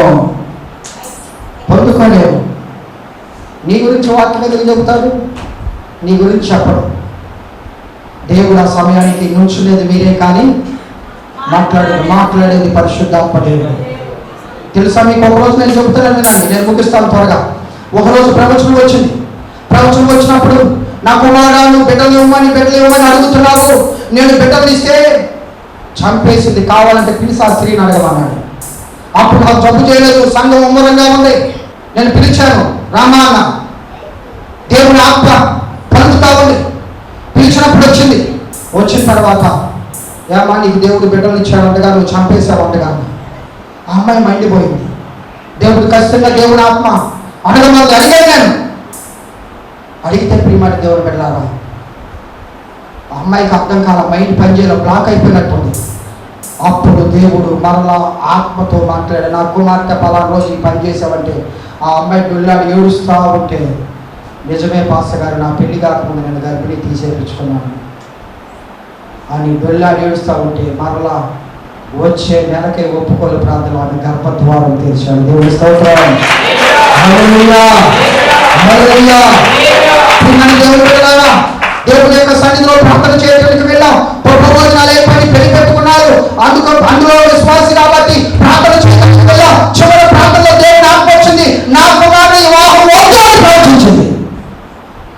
ఆమెనన్నాను. అందరు నా ముఖంగా చూశారు. నా ముఖం నల్లబడిపోయింది. చీచా అన్నారు. నన్ను పెళ్లికి కూడా ఎవరు పిలవలేదు. నా బంధువులు అందరూ మానేశారు. నాకు కూడా పిచ్చెక్కినట్లుగా అనిపించింది. ఏం చేయాలో అర్థం కాలేదు. చాలామంది మానేశారు, వారి బంధువులు అందరూ మానేశారు. ఎవరు ప్రార్థనకు రావట్లేదు. ఇక అంతే, పెళ్ళి అయిపోయింది. పెళ్ళైన సంవత్సరానికి తన భర్త చనిపోయాడు. తర్వాత ఆ కుమారుడు ఆ తల్లి మందిరంలోని 21 రోజు ఉపవాసం ఉండి ప్రార్థన చేశారు. నేను స్పందించలేదు, ఎందుకంటే మనం తొందరపడి ఏం మాట్లాడకూడదని. తర్వాత ప్రియమైన దేవుని బిడ్డలారా, కొన్ని సంవత్సరాలకి తల్లి కూడా చనిపోయింది. అన్నయ్య అని మమ్మల్ని పిలుస్తా బాగుండేది. చాలా ప్రేమ కలిగిన కుటుంబం. అయితే చనిపోయిన వ్యక్తిని చూడాలని నేను పాస్టర్ గారు వెళ్ళాం. ఎంతమందిలోనైతే మమ్మల్ని సిగ్గుపరిచిందో అంతకన్నా 4 రెట్లు ఎక్కువ ఉన్నారు. అప్పుడు పాస్టర్ గారు, ఆ రోజు నీ ప్రవచనం దొంగ ప్రవచనం అని చెప్పాము, ఆ రోజే నా మాట విన్నట్లయితే నా కుమార్తె ఈ రోజు చనిపోయేది కాదని అంతమందిలో కావాలని వాడు ఏడ్చింది. ఆ ప్రవచనం ఎందుకు ప్రవచించాడు ఇంకా? ఆల్రెడీ ఆమెకి ఎయిడ్స్ రోగం ఉంది కాబట్టి, ఆ ఎయిడ్స్ రోగంతో ఈ అమ్మాయి కూడా చనిపోయింది కాబట్టి ఆ పెళ్లిలో ప్రవచించారు. అలాంటి ప్రవచనాలు ఎన్నో నా జీవితంలో. ఇప్పుడైతే ప్రవచనాలు రావు, ఏమి రావు. ఎందుకన్నా తెలుసా? వేషం రక్తం కక్కి కక్కి కక్కి ఓపిక లేక తినటానికి అంత కష్టమైపోయింది. వస్తుంది దేవుడు మరలా మొదట తీరు కొన్ని చెబుతాడు ఇప్పుడు కూడా. కానీ అంత నిప్పుదలలోనికి దేవుడు నన్ను కూడా నడిపించును గాక. హల్లెలూయా, హల్లెలూయా. ఎందుకు ఈ మాట్లాడి మీకు నేను చెబుతున్నానంటే, ఇదిగో దేవుడు యొక్క మందిరానికి వచ్చిన వారందరూ దీవించబడ్డారు, ఆశీర్వదించబడ్డారు, ఉన్నత శిఖరాల్లో ఉన్నారు. వాళ్ళు ఏ అవసరం కలిగి వచ్చారో అవసరాలు తీర్చబడ్డాయి. కనుక ఈ రోజు నీవు దేవుడి మందిరానికి వస్తే నీకు మేలే, దేవుడి మందిరానికి వస్తే ధనవంతులే, నీవు దేవుడి మందిరానికి వస్తే ధన్యురాలువే. దేవుడి మందిరానికి వస్తే ప్రియమైనటువంటి దేవుని పిల్లరా నీకు మేలే చేస్తాడు, కానీ కీడు మాత్రము చేయడు. ఇన్ని మాటలు విన్నా నీకు నీ జీవితంలో అర్థమవుతుందా? మర్చిపోకుండా దీన్ని పదే ధ్యానం చేస్తే నువ్వు ఒక్కరోజు కూడా దేవుని మందిరాన్ని విడిచిపెట్టను. నేను చివరిగా అసలు చెప్పి నేను ముగింపు చెప్పకపోతే దానికి ఆశీర్వాదాలే ఉండవు, దీవిలే ఉండవు. ప్రియమైన దేవుని బిడ్డలారా, మలాకీ గ్రంథము 3వ అధ్యాయం 10వ వచనంలో రాయబడిన మాటలు చదువుకుందాం. ఆహారం ఉన్నట్లు ఎక్కడ ఉన్నట్లంట 10వ భాగమంతా అందరూ నా చూడాలి. ఆఖరి మాట, ఆఖరిగా కేకరగా అన్నట్టు. అబ్బా ఎంతమంది కాయగా ఉంది, ఇది వదిలేశారు. అమ్మో ఈ రోజులు అనుకున్నా వదిలేశారు.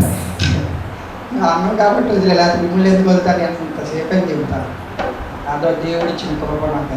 అది అర్థమైనా? అది సరిగా దేవుని మందిరంలో ఆహారం ఉండాలంటే, దేవుని మందిరంలో ఆహారం ఉండటం అంటే నువ్వు 10వ భాగం తీస్తే ఆహారం ఉండిద్దా? చెప్పాలి. అసలు దేవుని మందిరంలో ఆహారం అంటే ఏంటి? చెప్పాలి. వాక్యమే ఆహారం. మరి ఈ వాక్యాన్ని బోధించేది ఎవరు? సేవకుడు. గలతీ 7:7 ఏముందంటే, వాక్యాన్ని ఎవరైతే మీకు బోధిస్తారో,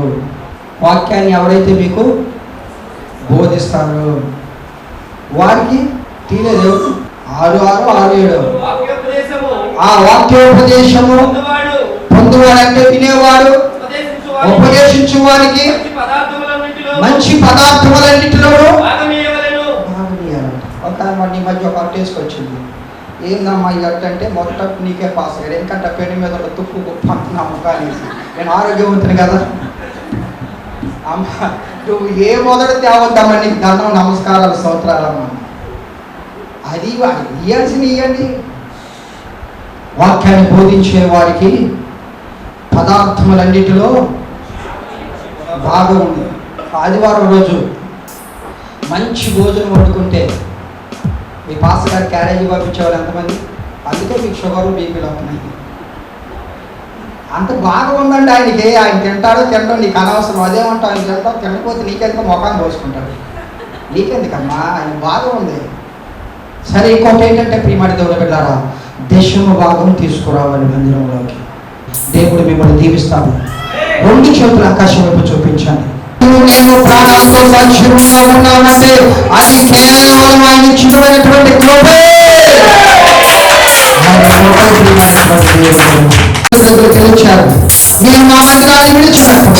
మందిరంలో పచ్చని మదిలో మొక్కవలే ఉంటాము, చిరకాల వాసన చేస్తాము. నీ మందిరంలో నివసించువారు తండ్రిలో ప్రియమైనటువంటి దేవుని బిడ్డలారా, మందిరం గురించి మనం ధ్యానం చేశాం. దేవుని పరిసర ప్రాంతంలో ప్రజలు నశించుకోవట దేవునికి ఇష్టమలేక, ఈ వీధిలో ఈ మార్గంలో ప్రజలు కుటుంబాలు నశించుకోవడం దేవునికి ఇష్టమలేక, ఈ గ్రామంలో ప్రజలు నశించుకోవడం దేవునికి ఇష్టమలేక, కొన్నేళ్ళు కానీ తన భార్యని దేవుని విడిచుకొని కొన్ని సంవత్సరాల చిన్న పిల్లలు పరిసర ప్రాంతాల్లోకి వచ్చి ఉండి లేక తిని తినక ఇదిగో ఈ యొక్క మందిరం, ఈ యొక్క స్థలంలో దేవుని ఆరాధన ప్రారంభించారు. దేవుని రోజున మంచి మందిరాన్ని ఇచ్చారు. ఆరాధన చేయడానికి మంచి మందిరం, స్థలాన్ని మందిరాన్ని ఇచ్చారు. ఇలాంటి మంచి మందిరంలో నేను ఆరాధన చేయడానికి ఇష్టపడు, ఇలాంటి మంచి మందిరంలో నివసించడానికి ఇష్టపడు. ఇలాంటి మంచి మందిరంలో తీర్మానం వచ్చేది. మందిరంలో పోతే నీకు మేలు కలుగుతుంది, మందిరంలో పోతే నీకు స్వస్థత కలుగుతుంది, మందిరంలో పోతే నిన్ను జీవిస్తారు, మందిరంలో పోతే నేను ఆశీర్వదిస్తాను, మందిరంలో పోతే నేను ఆశీర్వదిస్తాను, మందిరంలో పోతే నీతో మాట్లాడతారు, మందిరంలో పోతే నీకు జరిగిపోయే విషయాలు చెబుతారు. మందిరంలో పోతే నిన్ను ఏ అవసరంతో వచ్చావో ఆ అవసరాన్ని తీర్చి పంపిస్తాను, కావాలని దేవుడు సమకూరుస్తాడు. అలాంటి మందిరం ఇదిగో దేవుడు మంచి మందిరాన్ని ఇచ్చాడు. ఈ మందిరాన్ని విడిచిపెట్టాడు. ఈ మందిరం చాలా విలువైనటువంటిది. ఇన్ని సంవత్సరాలు, ఇన్ని రోజులు, ఇన్ని నెలలు, ఇన్ని వారాలు నాకు జరగలేదు. ఈ రోజు మందిరానికి ఉన్నటువంటి ప్రాముఖ్యత, మందిరానికి ఉన్నటువంటి ప్రత్యేకత, మందిరంలో ఆశీర్వాదాలు, మందిరంలో దీవులు నాకు కావాలి. నేను ఒక తీర్మానం కలిగి ఉంటానన్నవాడు మీ గుడి చేయి చూపించాడు. మీకోసం చిన్న ప్రార్థన చేస్తాం, చిన్న ప్రార్థన చేద్దాం. దేవా, మా పాస్టర్ గారు మామర్దించినందుకే స్తోత్రాలు, మా పాస్టర్ గారు మామర్దించినందుకే స్తోత్రాలు. దేవ దూతల సమూహంతో ఈ స్థలంలోనికి దిగినందుకై స్తోత్రాలు ప్రభావి. ప్రతి మందిరం చెప్పాలి దేవుడు పిల్లలారా, దేవుని మందిరంలో ఉంటే ఏమవుతుందో, దేవుని మందిరంలో కలుగుతున్న వారికి ఏ అద్భుతాలు జరుగుతాయో, దేవుని మందిరంలో మోసే వారికి దేవుడు పిల్లలారా దేవుని ఆశీర్వాదాలు ఏ రీతిగా ఈ స్థలంలో తిరుగుతున్నాయో అద్భుతంగా దేవుడు మీతో మాట్లాడారు. దేవుడు పిల్లలారా కోరుకుని దేవుడు పిల్లలారా, దేవా నాకు నీ మందిరంలో ఉండే వాక్యములు మీరు ఒక దయచేయండి, నీ మందిరంలో పడుకునే వాక్యములు దయచేయండి, నీ మందిరంలో పరిచయం చేసే వాక్యములు మీరు ఒక దయచేయండి, నీ మందిరంలో ఒక వాస్తవనే వాక్యములు మీరు ఒక దయచేయండి, నీ మందిరంలో నీ సేవకుని కుటుంబమైన పిల్లలకు కనిపెట్టుకుంటూ గొప్ప వాక్యములు మీరు ఒక దయచేయండి. మీ అవసరాలు మా ఆత్మీయతలు విడిచివేత పరిచయ ఈ సంఘములో నా మధ్యగా చనిపోయేంత వరకు మేము కావాలి. ఈ వాక్యములు మీ భాషలో మీతో ఉన్నాయి, ఆ తీర్మానాలు మీతో ఉన్నాయి, ఆమె ప్రార్థన మీతో ఉన్నాయి, ఆమె ప్రవచనాలు మీతో ఉన్నాయి, ఆమె భాషలు మీతో ఉన్నాయి, ఆమె ప్రేమలు మీతో ఉన్నాయి. కనుక ఆమె చనిపోలేదు. ఈ కాలం చెప్పేది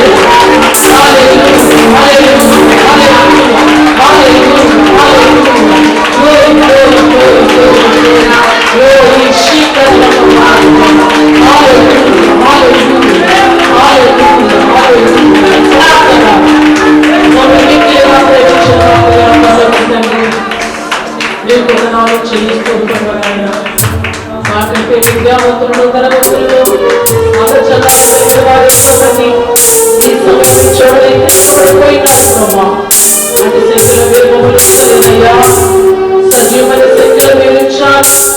సజీవుడు నిర్ణయిస్తుంది ప్రభావ నిరీక్షణ కొందరాలు చెల్లిస్తూ ఉన్నాం. దేవా ఈ రోజు పాటలు, ప్రార్థనలు, వాయిద్యాలు, వాటి పరీక్షలు జరుగుతున్నారు. ఈ రోజు ఈ రీతిగా అద్భుతంగా ఎదుగుతున్న ఈ యొక్క చర్చి ప్రతిష్ట జరగడానికి మీరు చూపించారు. దేవా దైవ సౌకర్యాలు బలహీనమైన పరిస్థితుల్లో ఉన్నప్పుడు ఎవరినైనటువంటి పరిశుద్ధ వారు అభిషేకంతో వాడుకుని దేవాన్ని విశ్వాసి పరిచయం జరిగిస్తున్నారు. ఎంత నైనా సంతోషకరమైన సమయంలో నిజంగానైనా దేవా అతి బాధ స్తోత్రాలు చెల్లిస్తూ ఉన్నాము. ఇక్కడ మీరు బలపరచండి, ఆ ఎవరిని కావాల్సిన వచ్చి కార్యాలయం సహాయం చేయండి. జ్ఞానవంతురాలు తీసుకురండి, మృగైన స్త్రీని తీసుకురండి. ప్రార్థన ఒక బిడ్డని స్థలాన్ని నిర్మించుకోవడానికి స్తోత్రాలు. మీరు వాడుకున్నదాన్ని ఇంకొక బహుబలంగా సేవలు వాడుకోమని ప్రార్థన చేస్తున్నామని ఆయన మీరు అవినాశం మంచి ఆడుకుని చేయండి. ఆయన నిపుణురాలు ప్రతి బలహీనమైన పరిస్థితి నుంచి విడిపించమని ప్రార్థన చేస్తున్నాను. మంచి ఆరోగ్యం ఇచ్చండి, మంచి వివరాలందరూ దీవించండి, ఆశీర్వదించండి. ఆయన మీరు మాతో మాట్లాడిన మాటలు మేము మా హృదయంలో పలక మీద రాసుకుని దాన్ని నవరేసుకుని కృపలు మీరు మాకు దయచేయండి. నిజమే మా నాయన పొందనాలు నిలవరాలు నీ మందిరంలో పరిచయం చేసిందయ్యా. నీ మందిరంలో ప్రభావ భక్తులందరూ సాగిలపడ్డారు. నీ మందిరంలో దేవ పచ్చని కలిగో మొక్కలు ఇస్తానని కీర్తనకారుడు పడుతున్నాడయ్యా. నీటి వాళ్ళ కొరకు ప్రయాసపడుచున్నట్లు నా ప్రాణం నీ వరకు పుష్పపరిచినదని భక్తులు పలికారయ్యా. దేవా నీ మందిరంలో నేను నీ మందిరాన్ని విడిచిపెట్టనని ప్రభా మీ రాజులు మాట్లాడిన ఓదార్చని చదివించారు. దేవా భక్తులందరూ నీ మందిరంలో ప్రయాసపడ్డారు. భక్తులందరూ మోకాళ్ళకు నిన్ను స్తుతించారు నాయన. భక్తులందరూ దేవా స్వరాన్ని దర్శనాలు కలుగుని నీకు లోబడిన బ్రతుకుల వాళ్ళన్నీ ప్రభావాలు జీవించారు. అదే రీతిగా నాయన మేమందరం వచ్చినట్లుగా నీ పిలుపున్నట్లుగా నీ కృప చూపించమని ప్రార్థన చేస్తున్నాను. మహోన్నతుడా నీకు స్తోత్రాలు. నీ మందిరంలో ఉన్న వారికి ప్రతిఫలం ఏంటి అంటే ప్రభావం మీరు మాట్లాడారు. నా మందిరంలో వచ్చే వారందరూ ధన్యులని మీరు మాట్లాడారు.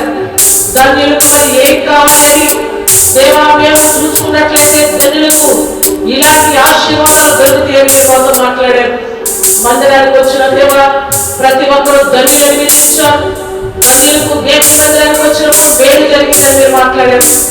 ధన్యులకు దేవుని మందిరానికి వచ్చినప్పుడు స్తుతి కలిగిందని మాట్లాడారు.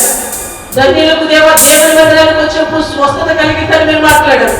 ధన్యులమైన బాబు ఈ యొక్క మందిరంలోకి వచ్చిన వారికి దేవా మరణము పారిపోయింది, వేరే జరిగిందని మీరు మాట్లాడారు. స్వస్థత, మేలు, ఆశీర్వాదము ఇవన్నీ దొరుకుతాయని మీరు మాట్లాడారు. కుమారులు కూడా వారి తల్లిదండ్రులు పాపం చేసి గతించినప్పుడు మా నాయన దేవా మరణము వారిని వెంటబడింది. అయితే జీవం కలిగిన దేవుని గురించి వారు ఎప్పుడైతే విన్నారో వారు దేవుని మందిరానికి వచ్చారో వారు ధన్యులుగా మార్చబడ్డారు. ధన్యులుగా మార్చబడిన వారు నీ బలిపెట్టుకు కొమ్మలు పట్టుకుని ప్రభా దేవాన్ని కొమ్మల్ని ఆశ్రయించారు. అప్పుడు వారి మరణం పారిపోయింది. నిజమే మా నాయన మేము కూడా నీ మందిరానికి వచ్చాము, ధన్యులుగా మార్చబడ్డాము. ధన్యులుగా మార్చబడిన మేము నీ మేలు పొందుకోవాలి, నీ స్వస్థత పొందుకోవాలి, నిన్ను స్తుతించాలి, నీ పరిచయం చేయాలి, నీకు నమ్మకంగా ఉంటాను.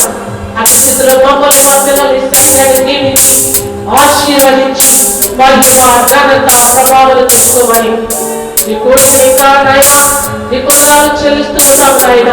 మేమెవరి కోసమైతే ప్రార్థన చేయగా వాటిని కూడా దీవించని నీ పరిచర్య ఆశీర్వదించబడిన గాక, నీ పరిచర్య వర్ధనబడిన గాక, సేవా యవ్వనస్తులు ఇంకా మండుదల గాక, నీ గ్రామత ఈ పరిచర్య బలిపీఠం దగ్గర నీకు సామెల పడును గాక.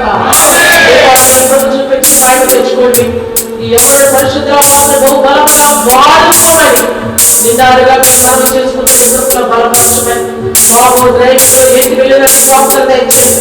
దేవా పాపలిద్దరిని వారి భర్తల్ని వారి బిడ్డలు జీవించండి, ఆశీర్వదించండి. దేవా యెహోవా తన భక్తులు తాను ఏర్పాటు చేసుకుని సెలవించాం. ఈ కుటుంబాన్ని దాసుని కుటుంబాన్ని దేవా ఏర్పాటు చేసుకున్నాను. అందరికీ స్తోత్రాలు. దేవా వారికి ఖచ్చితంగా కాపుదల బయట తెచ్చుకొని వారిని పొందనాలు చెల్లిస్తున్న వాక్యాన్ని దాసుని బలపరచండి. చెడిపోయే పరిస్థితుల నుంచి నాయన మరణాన్ని గద్దించి మీ దాసుని లేపి శరీరంలో ప్రశ్నించుకుంటున్నారు. అందులో స్తోత్రాలు. దీర్ఘాయుష్మంతుడిగా చేయి అనేక ఆత్మలకు మీరు వాడుకొని మంచి ఆశీర్వదించండి. వారిని వారి కుటుంబాన్ని వారి సేవలు వారి పరిచర్యలు ఆశీర్వదించండి. వారికి మంచి ఆశీర్వదించి బయట తెచ్చుకోమని మీ కృపలో బలపరచమని దేవాన్ని కొందరాలు వారికి బలపరచిన వ్యాధిస్తులు బాగు చేయండి. రోగాలు పుట్టండి, గర్భిణీలు చూపైన ప్రస్తుత దయచేయండి. ఎదవారు దీవించండి, బిడ్డలు దయచేయండి, చట్టి ప్రస్తుతం దీవించండి, అప్పులను వాళ్ళ నుంచి విడిపించండి.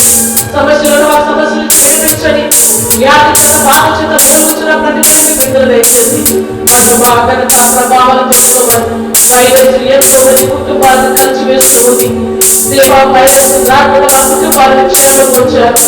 మామూలు మా పొరుగు వాళ్ళు మా గ్రామాన్ని మా దేశాన్ని నెమ్మదిగా ఉంచి బయట తెచ్చుకోమని బలపరచమని కొద్ది ప్రార్థన ప్రతిఫలం దయచమని యేసు నామమున వేడుకుంటున్నాము తండ్రి. ఆమేన్. వందనాలు. నాలుగు కోసం ప్రార్థన చేయాలి. దేవుడు మీ అందరికీ నుంచి ఆశీర్వదించిన దాకా అందరికీ అందరం కూర్చున్నాం.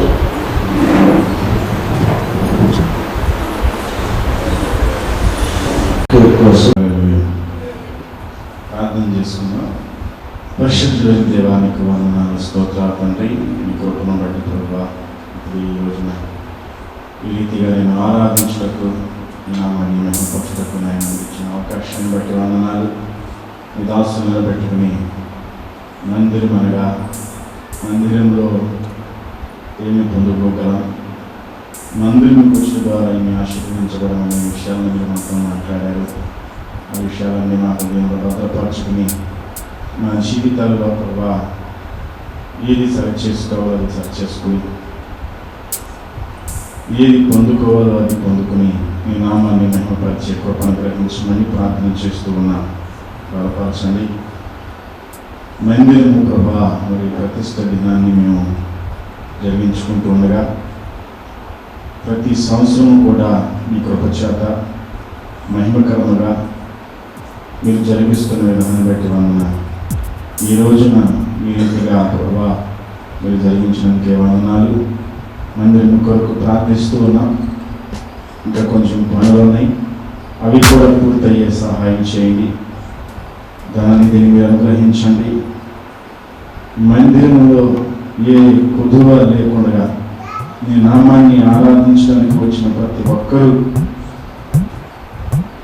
సంపూర్ణంగా నీ నామాన్ని మహింపరచడానికి ఏ ఆటంకము లేకుండా మందిరం అంతా కూడా పనులన్నీ కూడా పూర్తయ్యే కృపదాయిత్యమని ప్రార్థన చేస్తూ ఉన్నాం. ఈ మందిరములో ఆరాధిస్తున్న ప్రతి ఒక్కరి మీదకి నీ ఆత్మను పంపండి. ఆత్మతో మీరు నింపమని ప్రార్థన చేస్తూ ఉన్నాం. అష్టకృతములైన మందిరములో నేను నివసించను కానీ మీరు నాకు ఆలయమై ఉన్నారని, పరిశుద్ధాత్మ దేవుడు మీలో నివసించుతున్నాడని మీరు ఎదురా అని లేఖనాల ద్వారా మీరు మాతో మాట్లాడారు. అందరము కలిసి నిన్ను మహిమపరచడానికి మందిరం, ఎవరికి వారమే నిన్ను మహిమపరచడానికి మా హృదయాలను మందిరముగా చేసుకుని మీరు మాలో వివాసం ఉండి మమ్మల్ని పరిశుద్ధులుగా తీర్చిదిద్దమని ప్రార్థన చేస్తూ ఉన్నాం. ఏ కొదువ లేకుండా ప్రభువైన యేసుక్రీస్తు వారు మధ్యాకాశానికి వస్తున్నప్పుడు మేము ఎదుర్కొనే గుంపులో ఉండి కృపదాయిచ్చేయండి. అలాంటి పరిపూర్ణతలోనికి మీరు మమ్మల్ని నడిపించమని ప్రార్థన చేస్తున్నాం. బలపరచని నాయన. సాధారణుడు ఎన్నో గరిబిలు, ఆటంకాలు, ఎన్నో ఉపద్రవాలు లేపాలని వాడి ప్రయత్నాలు చేస్తూ ఉన్నాయి. వాడి ప్రయత్నాలను ఆయన మేము గ్రహించగలిగినట్లుగా వివేచన వరముతో సంఘమును మీరు నింపమని ప్రార్థన చేస్తూ ఉన్నాం. మాట్లాడుచున్నది పరిశుద్ధాత్మ దేవుడా, మాట్లాడుచున్నది దురాత్మన, మాట్లాడుచున్నది మనుషుని ఆత్మన, వివేచించి ఆత్మను మీరు మాకు అనుగ్రహించమని ప్రార్థన చేస్తున్నాం. మీ సన్నిధిలో మేము నీ నామమును మాత్రమే ఎత్తుపెట్టి కృపను మేము మాకు అనుగ్రహించమని ప్రార్థన చేస్తున్నాం. బలపరచండి నాయన. ఈ రోజు ఇక్కడ కూడిన ప్రతి ఒక్కరి మీదకి మీ దక్షిణ హస్తాన్ని పంపండి. మీ గాయాలలో ఉన్న స్వస్థతను అనుగ్రహించండి. ప్రతి ఒక్కరిని నాయన ఆత్మశక్తితో నింపండి. పరిశుద్ధాత్మ అభిషేకము ప్రతి ఒక్కరి మీదకి దిగవచ్చునుగా కానీ ప్రార్థన చేస్తున్నాం. ప్రతి ఒక్కరిని కమ్ముకునుగా కానీ ప్రార్థన చేస్తున్నాం. మేడగదిలో ఏ రీతిగా అయితే 120 మంది ఆత్మతో నింపబడి అయ్యా యువతుల దినమున నేను మాట్లాడి ఉన్నారు ప్రభు, నేను మహిమపరిచి ఉన్నారు తండ్రి. అతి ఆత్మ వరములను, అతి ఆత్మ శక్తిని ఈ సంఘములో మీరు గ్రహించమని ప్రార్థన చేస్తున్నాం. బలపరిచి దీవించండి. ఇదిగో తండ్రి కేక్ కట్ చేసుకోగా మీ సన్నిధిని కురించండి. కేక్ ఎలాగైతే మధురముగా ఉంటుందో ఈ సంఘ అనుభవాల వల్ల మధురంగా ఉండడానికి సహాయం చేయండి. 7 వారాలు 7 సంఘాలు 7 అనుభవాల్లో మీరు మాట్లాడారు, 7 లోపాలతో మీరు మాట్లాడారు. ప్రభా, ఇంకా ఏమైనాను మీరు ఈ సంఘానికి నేర్పదలసిన విషయాలన్నిటినీ కూడా ప్రభా నేర్చుకుని ఆ కేక్ మధురముగా ఉన్నట్లుగా సంఘము మధురమైన అనుభవాల్లో మీరు నడిపించమని ప్రార్థన చేస్తూ దీవించమని యేసు నామమున ప్రార్థన చేశాను వేడుకుంటున్నాం తండ్రి. ఆమేన్.